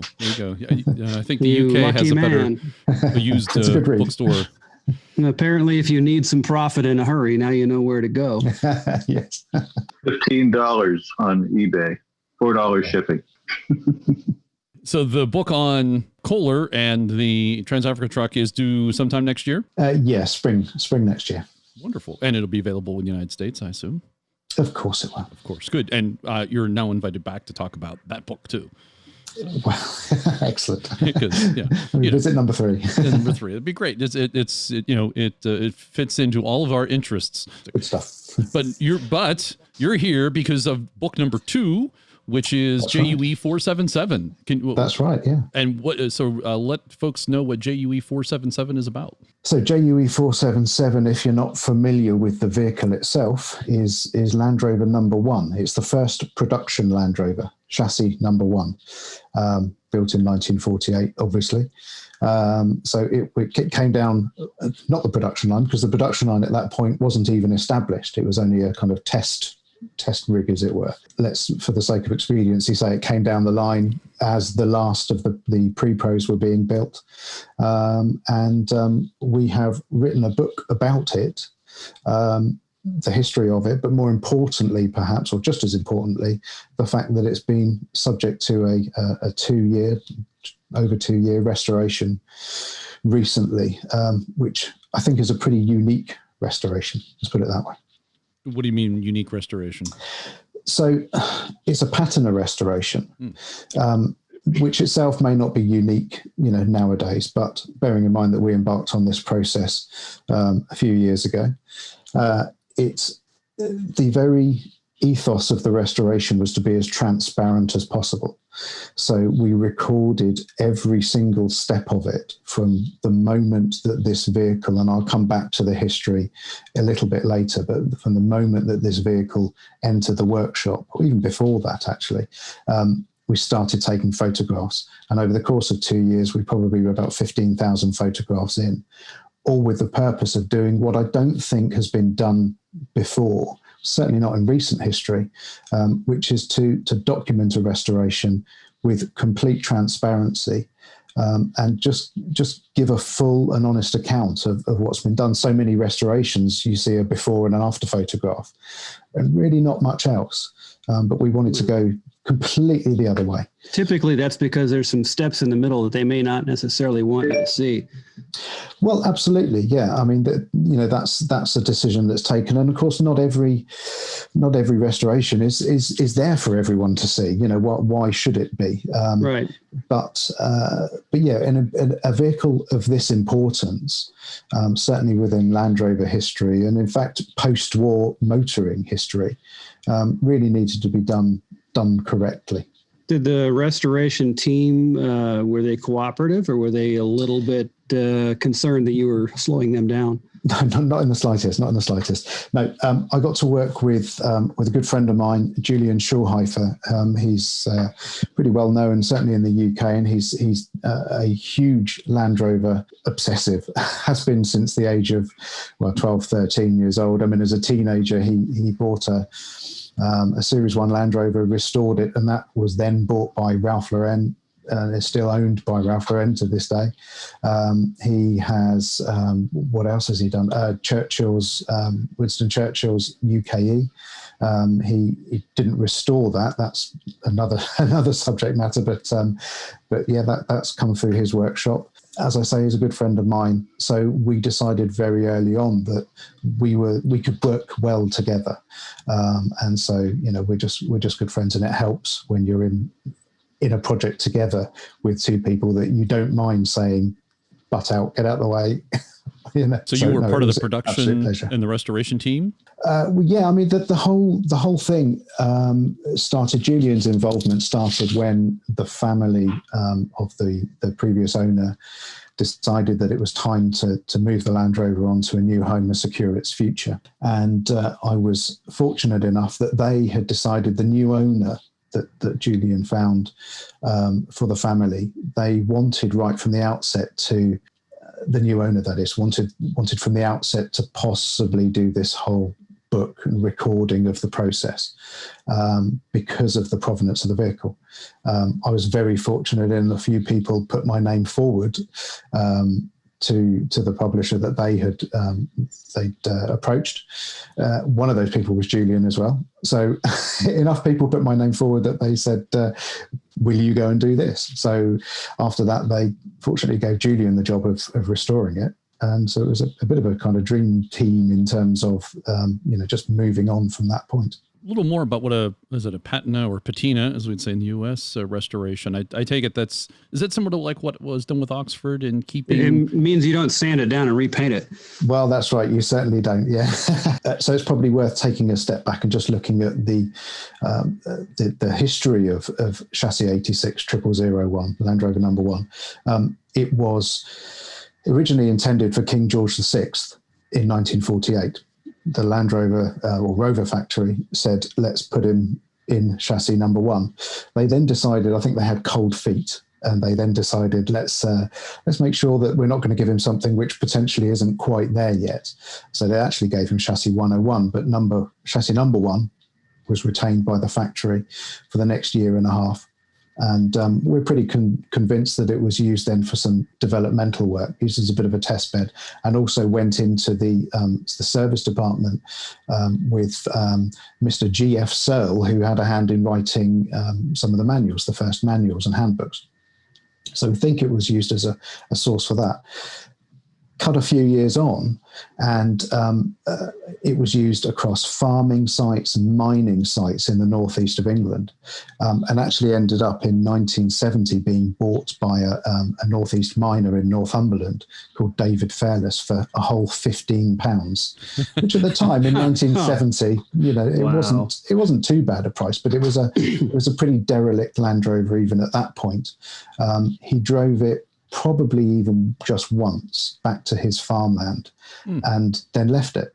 And it was left out on a bit of open moorland, acidic soil underneath, and slowly kind of sunk down to the axles. Do you think the folks knew what they had at the time, or is its history then lost to at that time their owners? Well, at that point, he bought it, and his diary entry on in December 1970, first of all, says that he bought the Land Rover for £15. A couple of days later, it says that he went to speak to someone else that he knew about the Land Rover number. So actually, we're pretty sure that he knew what it was. He originally thought that it was the first of the 86-inch Land Rovers, because obviously the chassis number starts 86 0001, but obviously the 8 and the 6 mean that it was a Rover company and a Land Rover product rather than anything else. He did then find out that it was chassis number 1, but to him it was still a Land Rover. This is a very modest, humble, hardworking. He was a miner during the week. He was a farmer in the evenings in a very harsh environment. His thought was that one day he would restore it, but he never got around to restoring it. And 28 years later, in 1998, that was the first time he then took it back off of his farmland. So it was exposed to all the elements for 28 years. He took it off his farmland to take it to Shugborough Hall for the 50th anniversary of Land Rover. trailered it there, it looked like it was broken in half almost. The chassis, the backbone of the chassis was indeed in a pretty poor state. It was bent and twisted, and many people saw it on that trailer and wrote it off. He then took it back. He put it in a stone barn, which was not really any better than it being out on the open moorland, because the roof was caving in, it was leaky, it was damp, it was the earth floor, and it stayed there for until another 19 years, until 2017, when the family wanted to actually secure its future. Unfortunately, after David Fairless had passed away, and that was where the new owner and the project picks back up again. But it was decided that one of the potential approaches was, of course, to do a patina restoration. So to keep as much of the outward appearance as possible. Julian and the restoration team decided to take it, if you like, to the next level. That involved every single aspect of it being treated in the same way.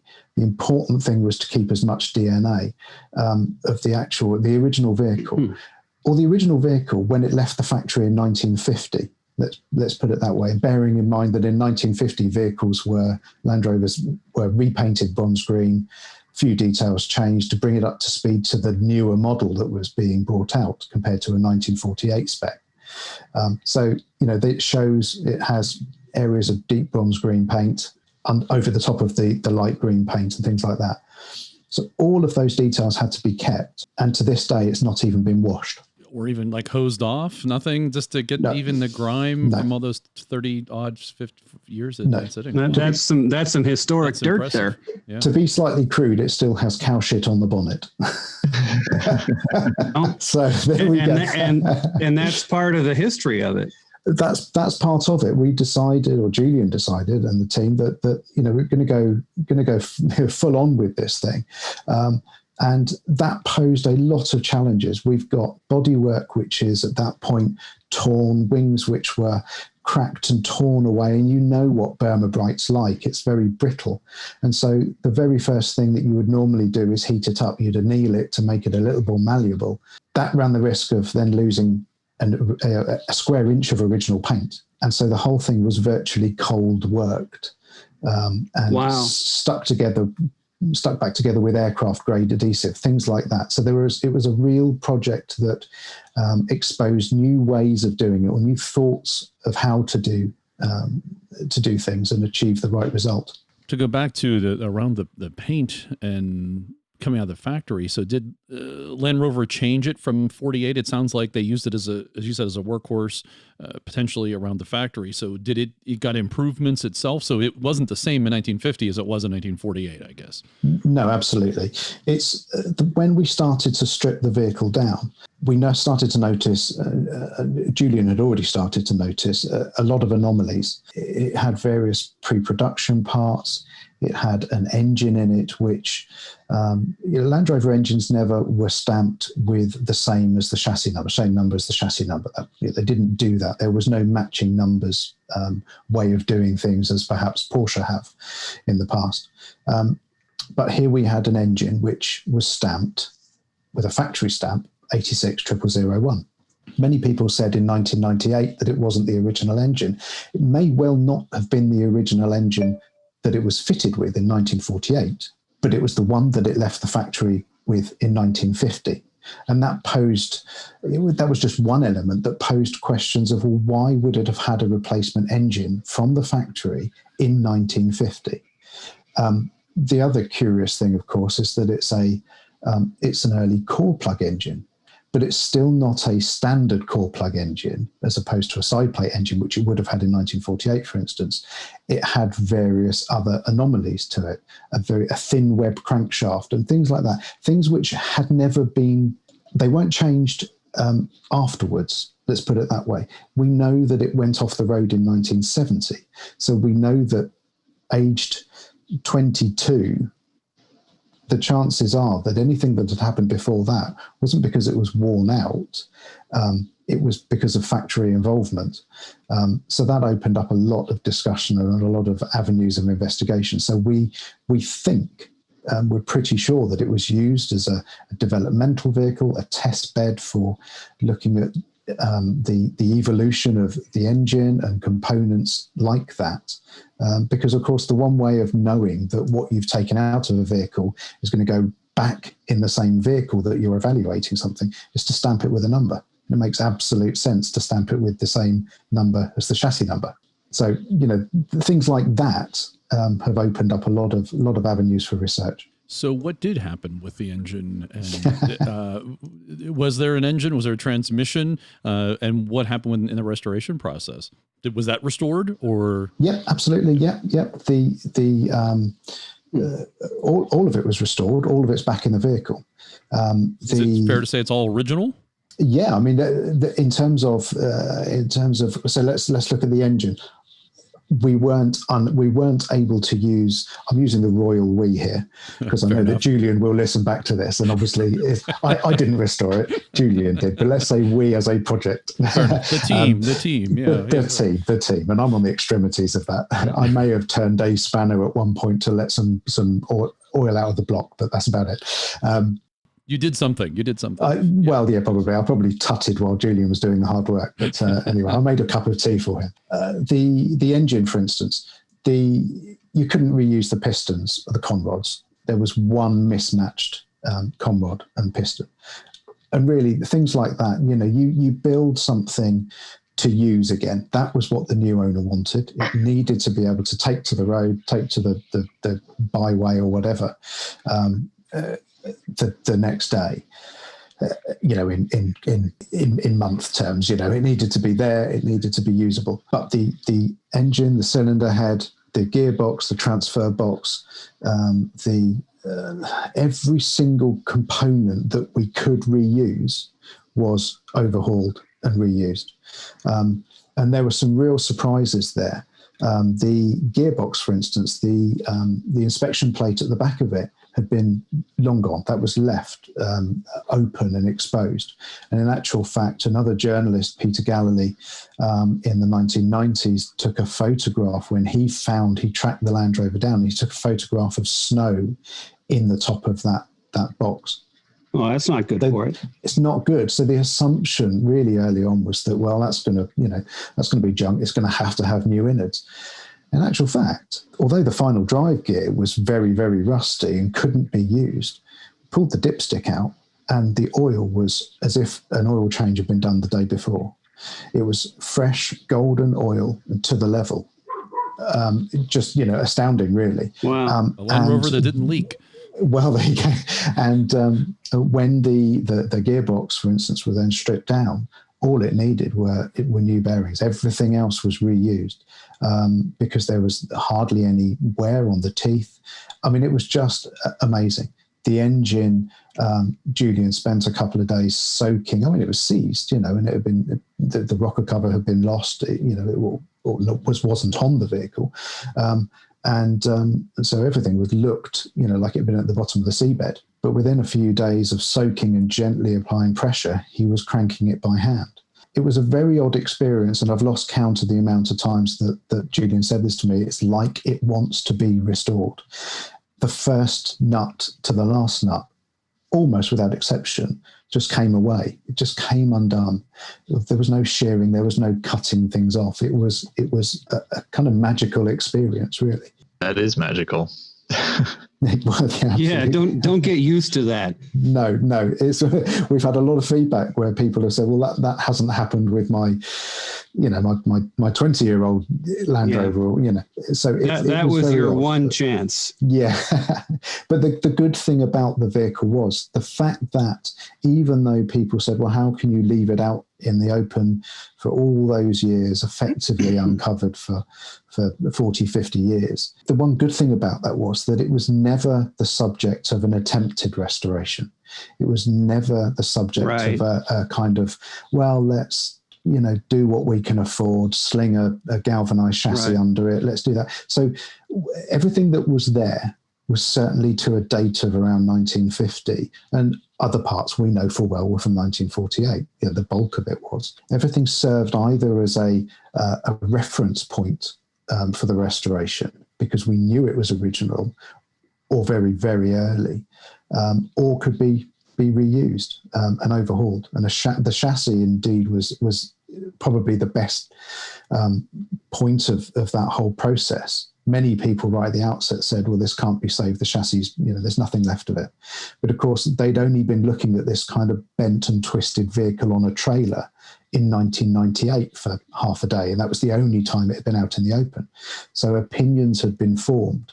In actual fact, when the bodywork was lifted off, in the book, there's a fantastic picture, even though I do say so myself, that we spent a whole day taking, which is an overhead shot from perched up in the rafters of the workshop. And it shows just how complete the vehicle actually was from front to back.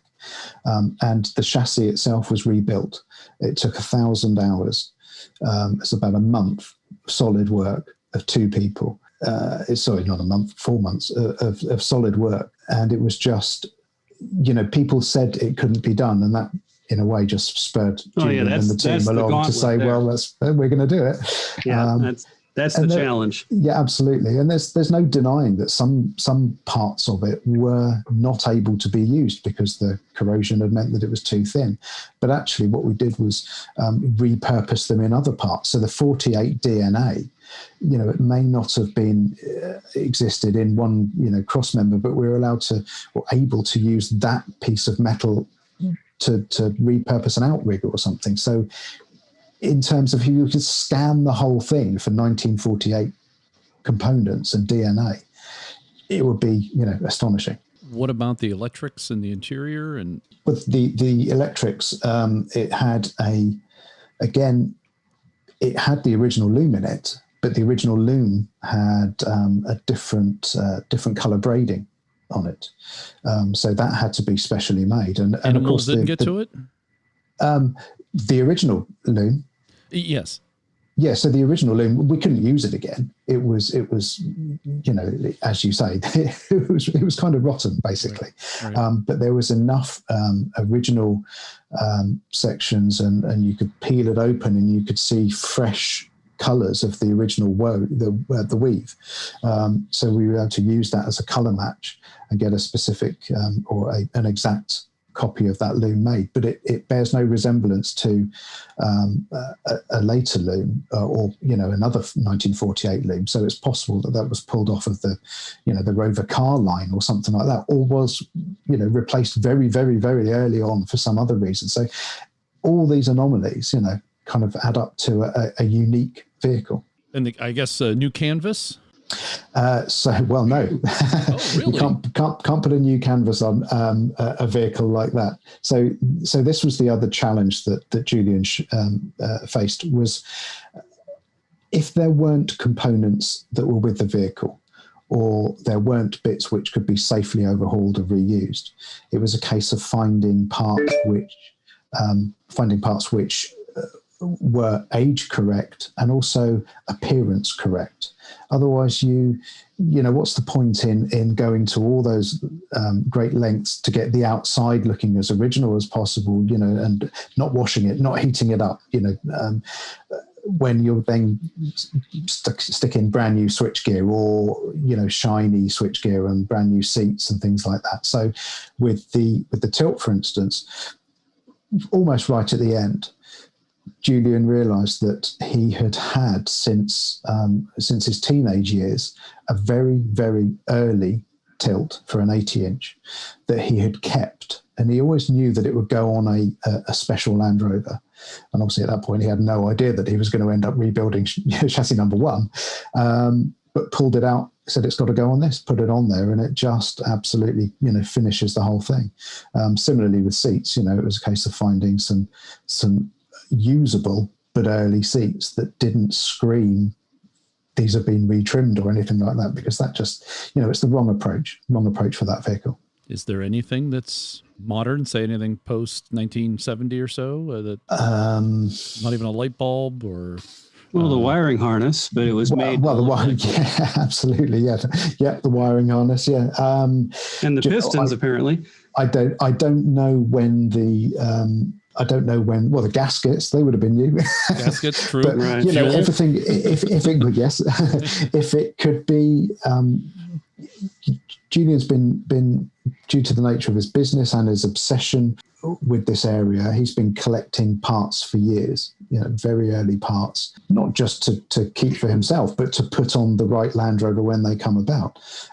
He's restored, a number of, or worked on a number of early Land Rovers. And so he had a reasonably good spares store to draw upon. But, even finding 9848 oil lights, for instance, is pretty difficult, and it needs a respectable budget. This is the other thing, that whole restoration, it needed a good budget, but fortunately the new owner was okay with that. It was important enough to him to invest the time and the money into doing this whole project properly. So you mentioned that the engine was a bit of possibly a development mule, and there were a lot of mix and match parts in there. Did you have trouble finding replacement parts? No, not really. No, I mean, I can't. I'd have to refer to the book again, because as is so often the case, you write a book and you absorb all this information, and then as soon as it goes to print, you're on to another book. So I know it was overbore slightly by the time it was redone, but it was a case of finding the right parts. But nothing was impossible to find, to be honest with you, not with the time and effort that was put into it. I'm trying to think of anything that was particularly challenging. All of it was challenging for Julian, but anything that was particularly more challenging to find, and I can't think of anything off the top of my head. But that speaks well for Land Rovers. Yes. What about the glass? Is the windshield, is that original? So the interesting thing is that after David Fairless took it to the 50th anniversary in 1998, he came back with a little bit of reinvigorated interest in restoring it, but I think because of the attention that it received. And so he started buying bits up. He'd go to a couple of local sales, and he bought a windscreen, he bought doors, tailgate, things like that. So some parts that were on there, they may be slightly later, by a year or 2 years or whatever, but again, they were what David Fairless bought with the intention of putting on there as a restoration. And this whole project is, as much as anything, is it's a mini homage to what he was going to do with it. And actually, he mentioned in an interview in 1998, after it being out in Shugborough Hall at the 50th anniversary, that his ambition was to do it wasn't even termed a patina restoration at that point, but he didn't see the point in restoring something and making it look all factory fresh. He wanted to make it look the Land Rover that it was, and preserve as much as possible and reuse as much as possible. So, without even realizing it to start with, the whole ethos of what he set out to do was satisfied 30 years later, 20 years later, whenever, by this. So things like the glass and what have you, they were what was there, what he'd intended to put on there. It's a good solution. I think it doesn't rewrite history. I think so many restorations, they kind of disregard a lot of history. But the fact is that you could restore something back to factory fresh 1948 paint, etc., but you then wipe away 70 years or whatever it is of interim history, and I think that's such a shame. A vehicle's story it starts from the moment that the men and women in the factory start assembling something, and continues from that day, whether it crosses continents or whether it goes to the shops once a week. It's still its history, and those mismatched tires that Bob put on it in 2010, well, arguably that's still part of its history, and you've got to decide what is worth keeping and what's not. Sometimes that comes down to just personal preference and safety and and what have you. But with JUE 477, it really was about deciding which bits of the history were indelibly relevant to the vehicle. And the bottom line was that because it hadn't been used so much, pretty much everything about it was crucial to the story. Is it roadworthy in the UK? Yes. So it passed its MOT? Yeah, absolutely. Yeah. First time, of course. That's actually that's pretty good. Were there any? I'm guessing the answer is no, but I just want to be clear. Are there any changes or needs to change it to bring it up to any sort of safety or current codes? No. Okay. Not like brakes or anything like that. No, it may be a pattern of restoration, and this is where other people misread a lot of vehicles. They look at the exterior appearance and they maybe don't pay as much attention to what's underneath as they should. I've lost count of the amount of people who say, well, I've restored my Land Rover, and really and truly they've given the inside a clean and they've sprayed the outside and they've put a new tilt on it, and then next week you see it by the side of the road because they haven't done anything to the mechanicals of it. Julian has an approach which is, I think, the ideal combination, which is to pay as much attention to the mechanicals and the running gear and the transmission, etc., as the rest of it, because it's just as important. There is no point in having a Land Rover which may look good or fit the bill from a visual point of view, but you can't use it. But JUE 477 is on the button. The new owner, recently it made its debut in the UK at a big show at Concours in London, and it was driven there and back. We took it back at the start of this year when the restoration was completed. We took it back up to the northeast of England and we went off-roading in it. Nice. We took it back to show David Fairless's family. Very cool. Which it was very, very emotional because it summed up something of David Fairless for them, and it was they didn't have the days out picnicking in it or toiling across farmland in their hands, everyone bouncing around in the back as you think of memories, but for them it summed up their dad, and for his wife it summed up her husband and what he was about, and we actually took it all the way back down to across that boggy acidic moorland to where it was originally found or left for 30 years, which was a stunning drive by Julian in itself. But it's absolutely fit for purpose. That was always the intention. The intention is it's there, it's ready to use, and it will be used. And I guess by making that trip back to the family, you've given some redemption to David's dream of getting it finished. Absolutely. Yeah. That was the one thing they said. When they decided to sell it, they wanted to secure the future of the Land Rover. They wanted it possibly to remain in the UK. Importantly, they wanted it to go to the right person. It had to be someone who was going to understand what it was and actually use it. And to bring it back, they said that this is a shame that David couldn't see it because he would have been so pleased that his dream had been realised, even if it wasn't by him. Did Land Rover ever express an interest in helping out or purchasing the vehicle? So the family wanted the Land Rover sold with the minimum of fuss. They didn't want it done publicly. They are a humble mining and farming family in the northeast of England. So, they knew it was potentially valuable. And of course, you don't, it's not very good, is it, to sit there and say, well, we've just made X, number of pounds or whatever out of the deal. So they wanted it done quietly. It wasn't their style to have a big public auction. So they instructed Julian to find a new owner that, was going to get it, was going to be a worthy new owner. And his job was to find a number of potentially interested parties. One of them was Land Rover. There were half a dozen, maybe others. The person that ended up buying it was Sir Jim Ratcliffe in the UK, and Land Rover enthusiast through and through. He's currently putting together the Ineos Grenadier, fill up the gap as he sees it, right, for what was left by the old Defender. But it was the right thing to do. Jaguar Land Rover did come and look at it, I believe, and for whatever reason didn't take up the offer of buying it. Well, the picture on the cover of the book, I assume that's the final restoration, if you will. Yes. It looks really nice. I mean, and it's drivable. Who's behind the wheel? That's Julian. Does that happen to be its first time out?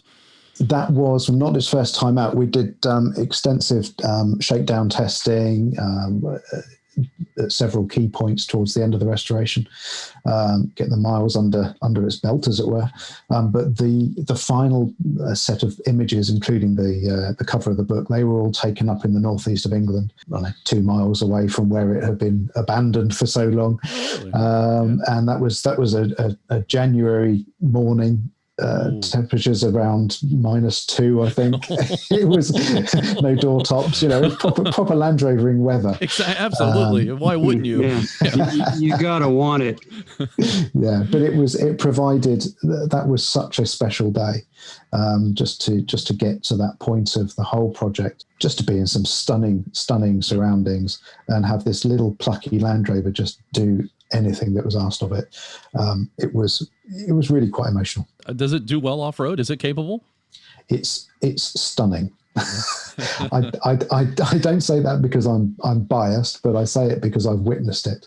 The best way I can sum it up is that Julian has done a lot of trials driving, a lot of off-road Land Rover excursions, and he is extremely talented in that respect. And even he looked at the conditions when we were considering, well, we've come this far up to the northeast of England, we should really take it back down to where it was abandoned for so long. But the conditions were, in his words, some of the worst he has ever seen. And even the family, we had a good chat about where was the nearest tractor if we needed to pull it back out of the field. The Land Rover surprised all of us, particularly Julian, because even though he rebuilt it, you can never really be sure what's going to happen. You can't account for the fact that there's been months of rainfall on a boggy open moorland at an angle of 30 degrees or whatever. But it went down and it came back up again, and it was like a mountain goat. It was just astonishing, and there was no struggle. There was nothing. It was a pleasure to be part of and to see. So it's extremely capable, and it drives superbly. It's a wonderful thing. It's ready to do some more important things. Well, absolutely, yeah. I mean, we've joked about it for a while. We wouldn't mind taking it to Australia and doing the Canning stock route. That would be a pretty good challenge for it. But we'll see. It's up to the new owner. What are the plans for it? Is it going to sit in a museum? Is it going to be used, taken around the world? It's in his garage at the moment, with a few other cars. It's at the moment it's it's just being used every now and again. It will be part of some more extended drives at some point. Right. I know that he's driven across Africa and what have you in previous Land Rovers, so I wouldn't be surprised to suddenly find it out in the middle of a desert somewhere. He doesn't have his own museum, does he? No. Okay. It depends on how you define his garage, I guess, right? Well, yeah, actually, he's got quite an impressive range of cars at his disposal. Let's put it that way. I'm sure anything that he wishes. Yes, yeah. And if he doesn't have it, he can get one. You think it'll show up in the advertising for the new Grenadier? I'm not sure about the advertising. A couple of weeks ago, actually, a month ago, crikey, time flies. A month ago, it made its debut, as I said, at the Concours of Elegance, which is it was merely selected really because it was the only event that was allowed to take place, or that was taking place, that hadn't been cancelled in the UK due to the current pandemic. Right. And the vehicle was invited to be there by the organisers. The Ineos Grenadier was going to be there as well, making its UK debut in the kind of prototype form that it's in. So it was nice to have it there. And the Land Rover really was there to obviously offer some context to what Ineos are doing now with Grenadier in terms of the four-wheel drive heritage that has gone before, something like that. But whether it will show up in advertising, who knows? On the picture on the front, there's a third light, there's the two headlights and third light. Was that original? The spotlight. Well, there were odd little things on there where there were holes already drilled as if something had been fitted there before, and you just use your kind of go with some gut instinct about what may have been there, and I think that's the spotlight just seemed to absolutely fit there, and I think it looks the part as well, just to give it a little bit of extra, I've seen them mounted there quite often. Yeah, it does look the part. No, it's good. It's good. And I mean, the great thing is that its first outing, as I say, a month ago at the concours, it ended up being selected. It won the 1940s class, which was a pretty major honour in terms of in terms of a patina restoration, being surrounded by McLaren F1 GTRs and chain driven whatever's Fiats and what have you. It's there's some pretty serious machinery going on there. Bugattis, selling at 8 million and what have you, and with this little kind of cute 80-inch sat there, drawing a lot of attention from people who go, "Wow, it's a Land Rover." Well, but on the other hand, one of those which is classless. It transcends class, and everyone has a memory of a Land Rover, and I think that's why. Probably had more original parts than those high dollar cars. You mean. maybe. The tires, are they new old stock? Are they from the time period? They are. I'm just glancing at the book, actually. Yeah. I can't really comment on that because they were selected by. I know that Julian selected those tyres because they were very, very close to one of the original launch tread patterns. So again, it's one of those factors which was included for a reason. Right. People these days go, well, it should have Avon traction mileage tyres on or something like that because that's what they think was available at the time. But actually, if you look at any period parts catalogue or piece of advertising at the time, that's not true. There were a number of different brands and tread patterns available, and I think these ones look really good. And they were chosen for their close match to one of the period options, and as we proved, they performed extremely well. They look like those thin, skinny tires that have the alternating pattern, the alternating ridges, I guess, down the tire. Does that see? Kind of, yeah, but not bar grips because that would be daft. Those things look cool, but they're horrendous. They're dreadful. Yeah. In the book, it's broken up into different parts, and I think you've touched on all of those parts. But is there anything you wish to draw the potential reader to that is like maybe an interest of yours, or look for this is kind of a cool detail that? Well, I mean, I think there were two parts of being involved in the story for me, which really were highlights. I think that there are vehicles such as Pre-Pro number 1 Huey, has been kind of in the spotlight from very, very, very early on. So everything that there has been to write about it has been written. Everything's been documented. There are factory records, etc. JUE was a little bit of a Land Rover that was left out in the cold, if you like, in more ways than one. And so there was a lot of the history needed to be researched, and that took the bulk of 2 years, to be honest with you. Needed a lot of luck. There were chance meetings that suddenly opened up what we thought to be dead ends. So that part of it, being able to fill in as much of the missing history as possible, was a real privilege for me. It was a real boost. But the other thing was one of the chapters near the end when we took it back to the northeast of England. As I said, it was just such a dream trip. It was so the culmination of everything at that point. It's such an emotional thing that even now I'll go back and reread that chapter just to remind myself. I don't quite start choking up, but it's you get a nice warm fuzzy feeling because of everything that we did. It's a good emotion. Yeah, and I think we managed to get a decent set of pictures as well from that trip. It was the weather played ball, and we were forecast with some terrible weather and gale force winds, and there was snow in the area, and it was real touch and go.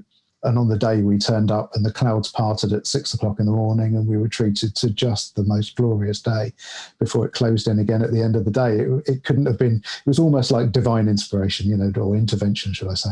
Have you been able to drive it? Yes. Yeah. I've driven it. And if I need a claim to fame, I could argue that I'm probably the only person that's driven Pre-Pro number 1, HUE, and Land Rover number 1, production number 1, JUE. So I've been very fortunate to get behind the wheel of both, and I know not of anyone else who's done that. That's it. That is actually kind of impressive. That is. It's not bad. For a Land Rover enthusiast, that's not bad.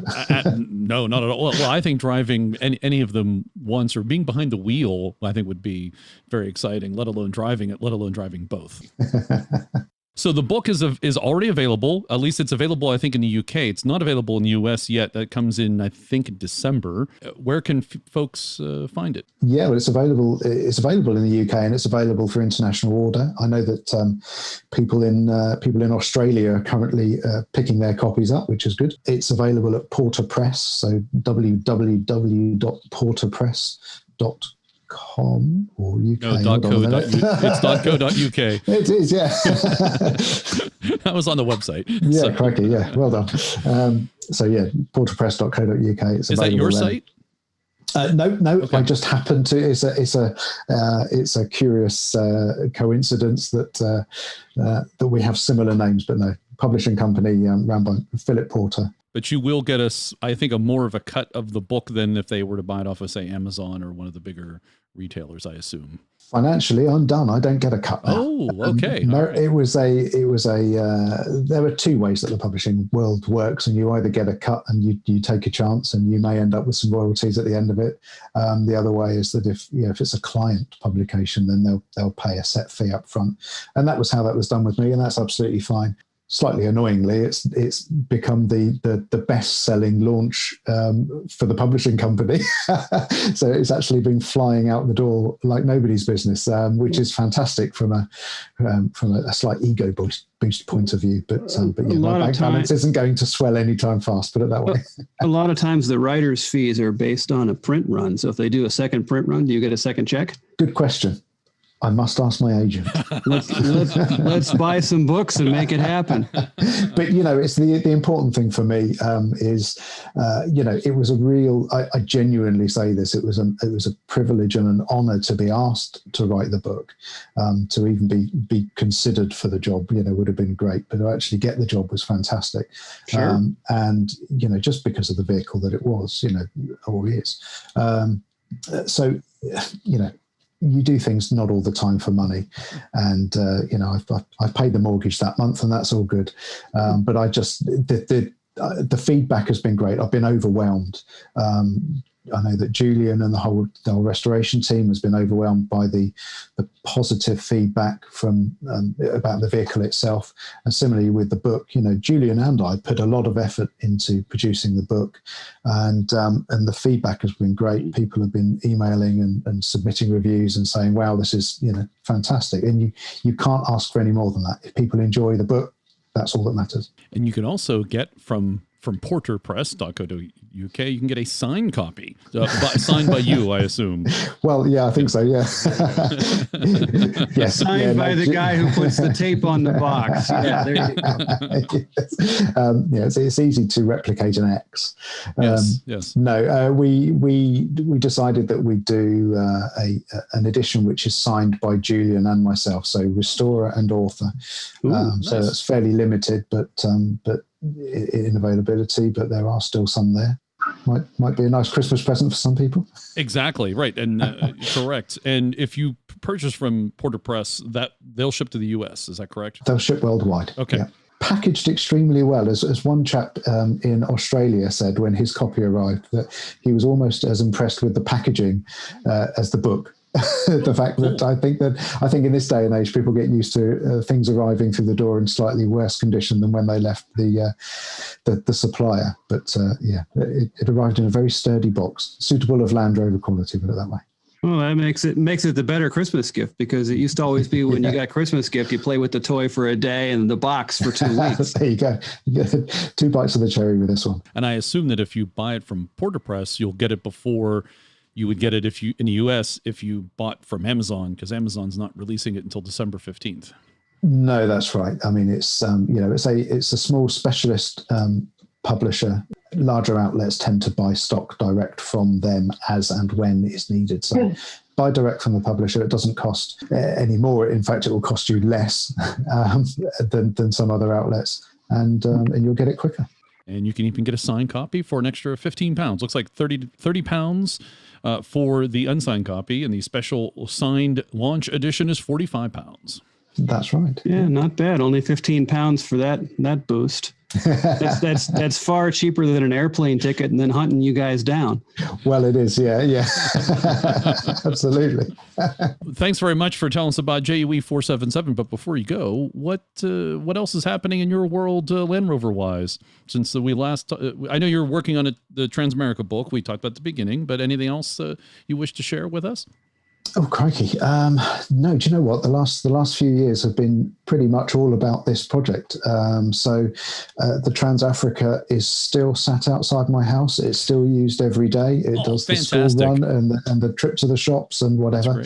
The whole COVID situation means that its days of commuting to London and covering 100 odd miles each day are long gone. I did go self-employed just before a pandemic, which turns out never a great time to go self-employed, but who knew? Yeah, but it's better than going unemployed during the pandemic. Well, exactly. I do count myself lucky. I've kept in work and I've struggled through, and it's all been good. But yeah, the Land Rover's there. It's being used. It's urgently in need of an oil change, but hey, it's still there and working as intended, and it's not going anywhere fast. Still doing important things. Absolutely, yes. Yeah, it may not be overlanding across a continent at the moment, but it still gets looks, and every time I go to a shop, people want to know the story, which is fantastic. It's still, I'm incredibly proud to own it still, and very happy to bore people with the details of its story. Well, we're not bored. That's why we exist, to continue the stories and hear about them. Excellent. Martin, thanks very much for coming on the podcast talking about your new book, JUE 477, and its patina restoration, or patina, as you say in Britain. While you were talking there, I actually went ahead and purchased the book. I got the signed copy. Ah, fantastic. Get your pen ready. That's right. We did all those a long time ago. I've got the blisters to prove it. Folks can find the book at porterpress.co.uk, and it is JUE 477, the world's first production Land Rover history and restoration. Thanks again, and thanks for doing the book, and pass along to Julian for the restoration. We've only seen it pictures, but based on what you've said, he deserves a hearty thank you. I will pass that on. Thank you for having me.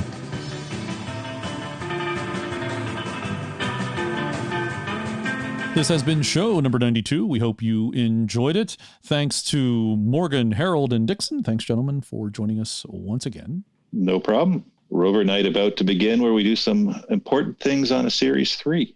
Ooh, things right on. Starting back up in Ontario? Oh, yes. Is this your Series 3? No, this is Alistair's. It is a learning experience. Alistair, well, or the for vehicle? Others. The vehicle. Prep for engine swap number 4, I think. Ouch. Oh my! Ouch. Wow. Well, it's not his fault. When the last engine went, because the rebuilder did a few silly things, we put in another engine. We put in a very old engine that had probably 150,000 miles on it, and figured this would last maybe 500 miles, enough to rebuild the other engine. Yeah, it's definitely a stopgap measure. It was, but after about 120 miles, Alistair drove it into the pit of despair at the winter rump, and it started sounding like a diesel. It's still driving around in Ottawa. Time for another engine, and that can be discussed in the future. And thank you very much for having me, as usual. Always good to have you. And thanks to David Short for our Oxford in America updates, the finale, and to Martin Port, author of the JUE 477, the first production Land Rover book. Wow, you talked about David Short and Martin Port and didn't get them mixed up. You made it. You made it. It's a Christmas miracle. And also thanks to the One True Packs for his continued production support. Please visit our website, centersteer.com, to listen to previous shows and for show notes, which have links to the stories discussed in today's podcast. If you're not a subscriber, please do so to the show so you get it automatically in your podcast application of choice. You can connect with us on Facebook, Twitter, Instagram, email, and voicemail. You can directly support the show at patreon.com/centersteer. Buy us a t-shirt, or sticker, and click on store on the menu of our webpage for all that information. And we're part of the 4x4 Radio Network, and I invite you to check out all the other 4x4 related shows at 4x4radionetwork.com. If you'd like to have your kid be part of Rover Kids in December, please get in touch and we'll work things out. Was there an age cutoff? Probably maybe like 18, 21, somewhere in there. Okay. Yeah. Does that sound about right? So incredibly immature 47-year-olds are not eligible. So thanks for listening. We'd love to hear from you and what you're up to in your Land Rover. Check on voicemail on the website and let us know. The next 2 voicemails will receive a Centersteer t-shirt. Until next time, I ask you to share the show with one other Land Rover enthusiast. And you may now resume your important things.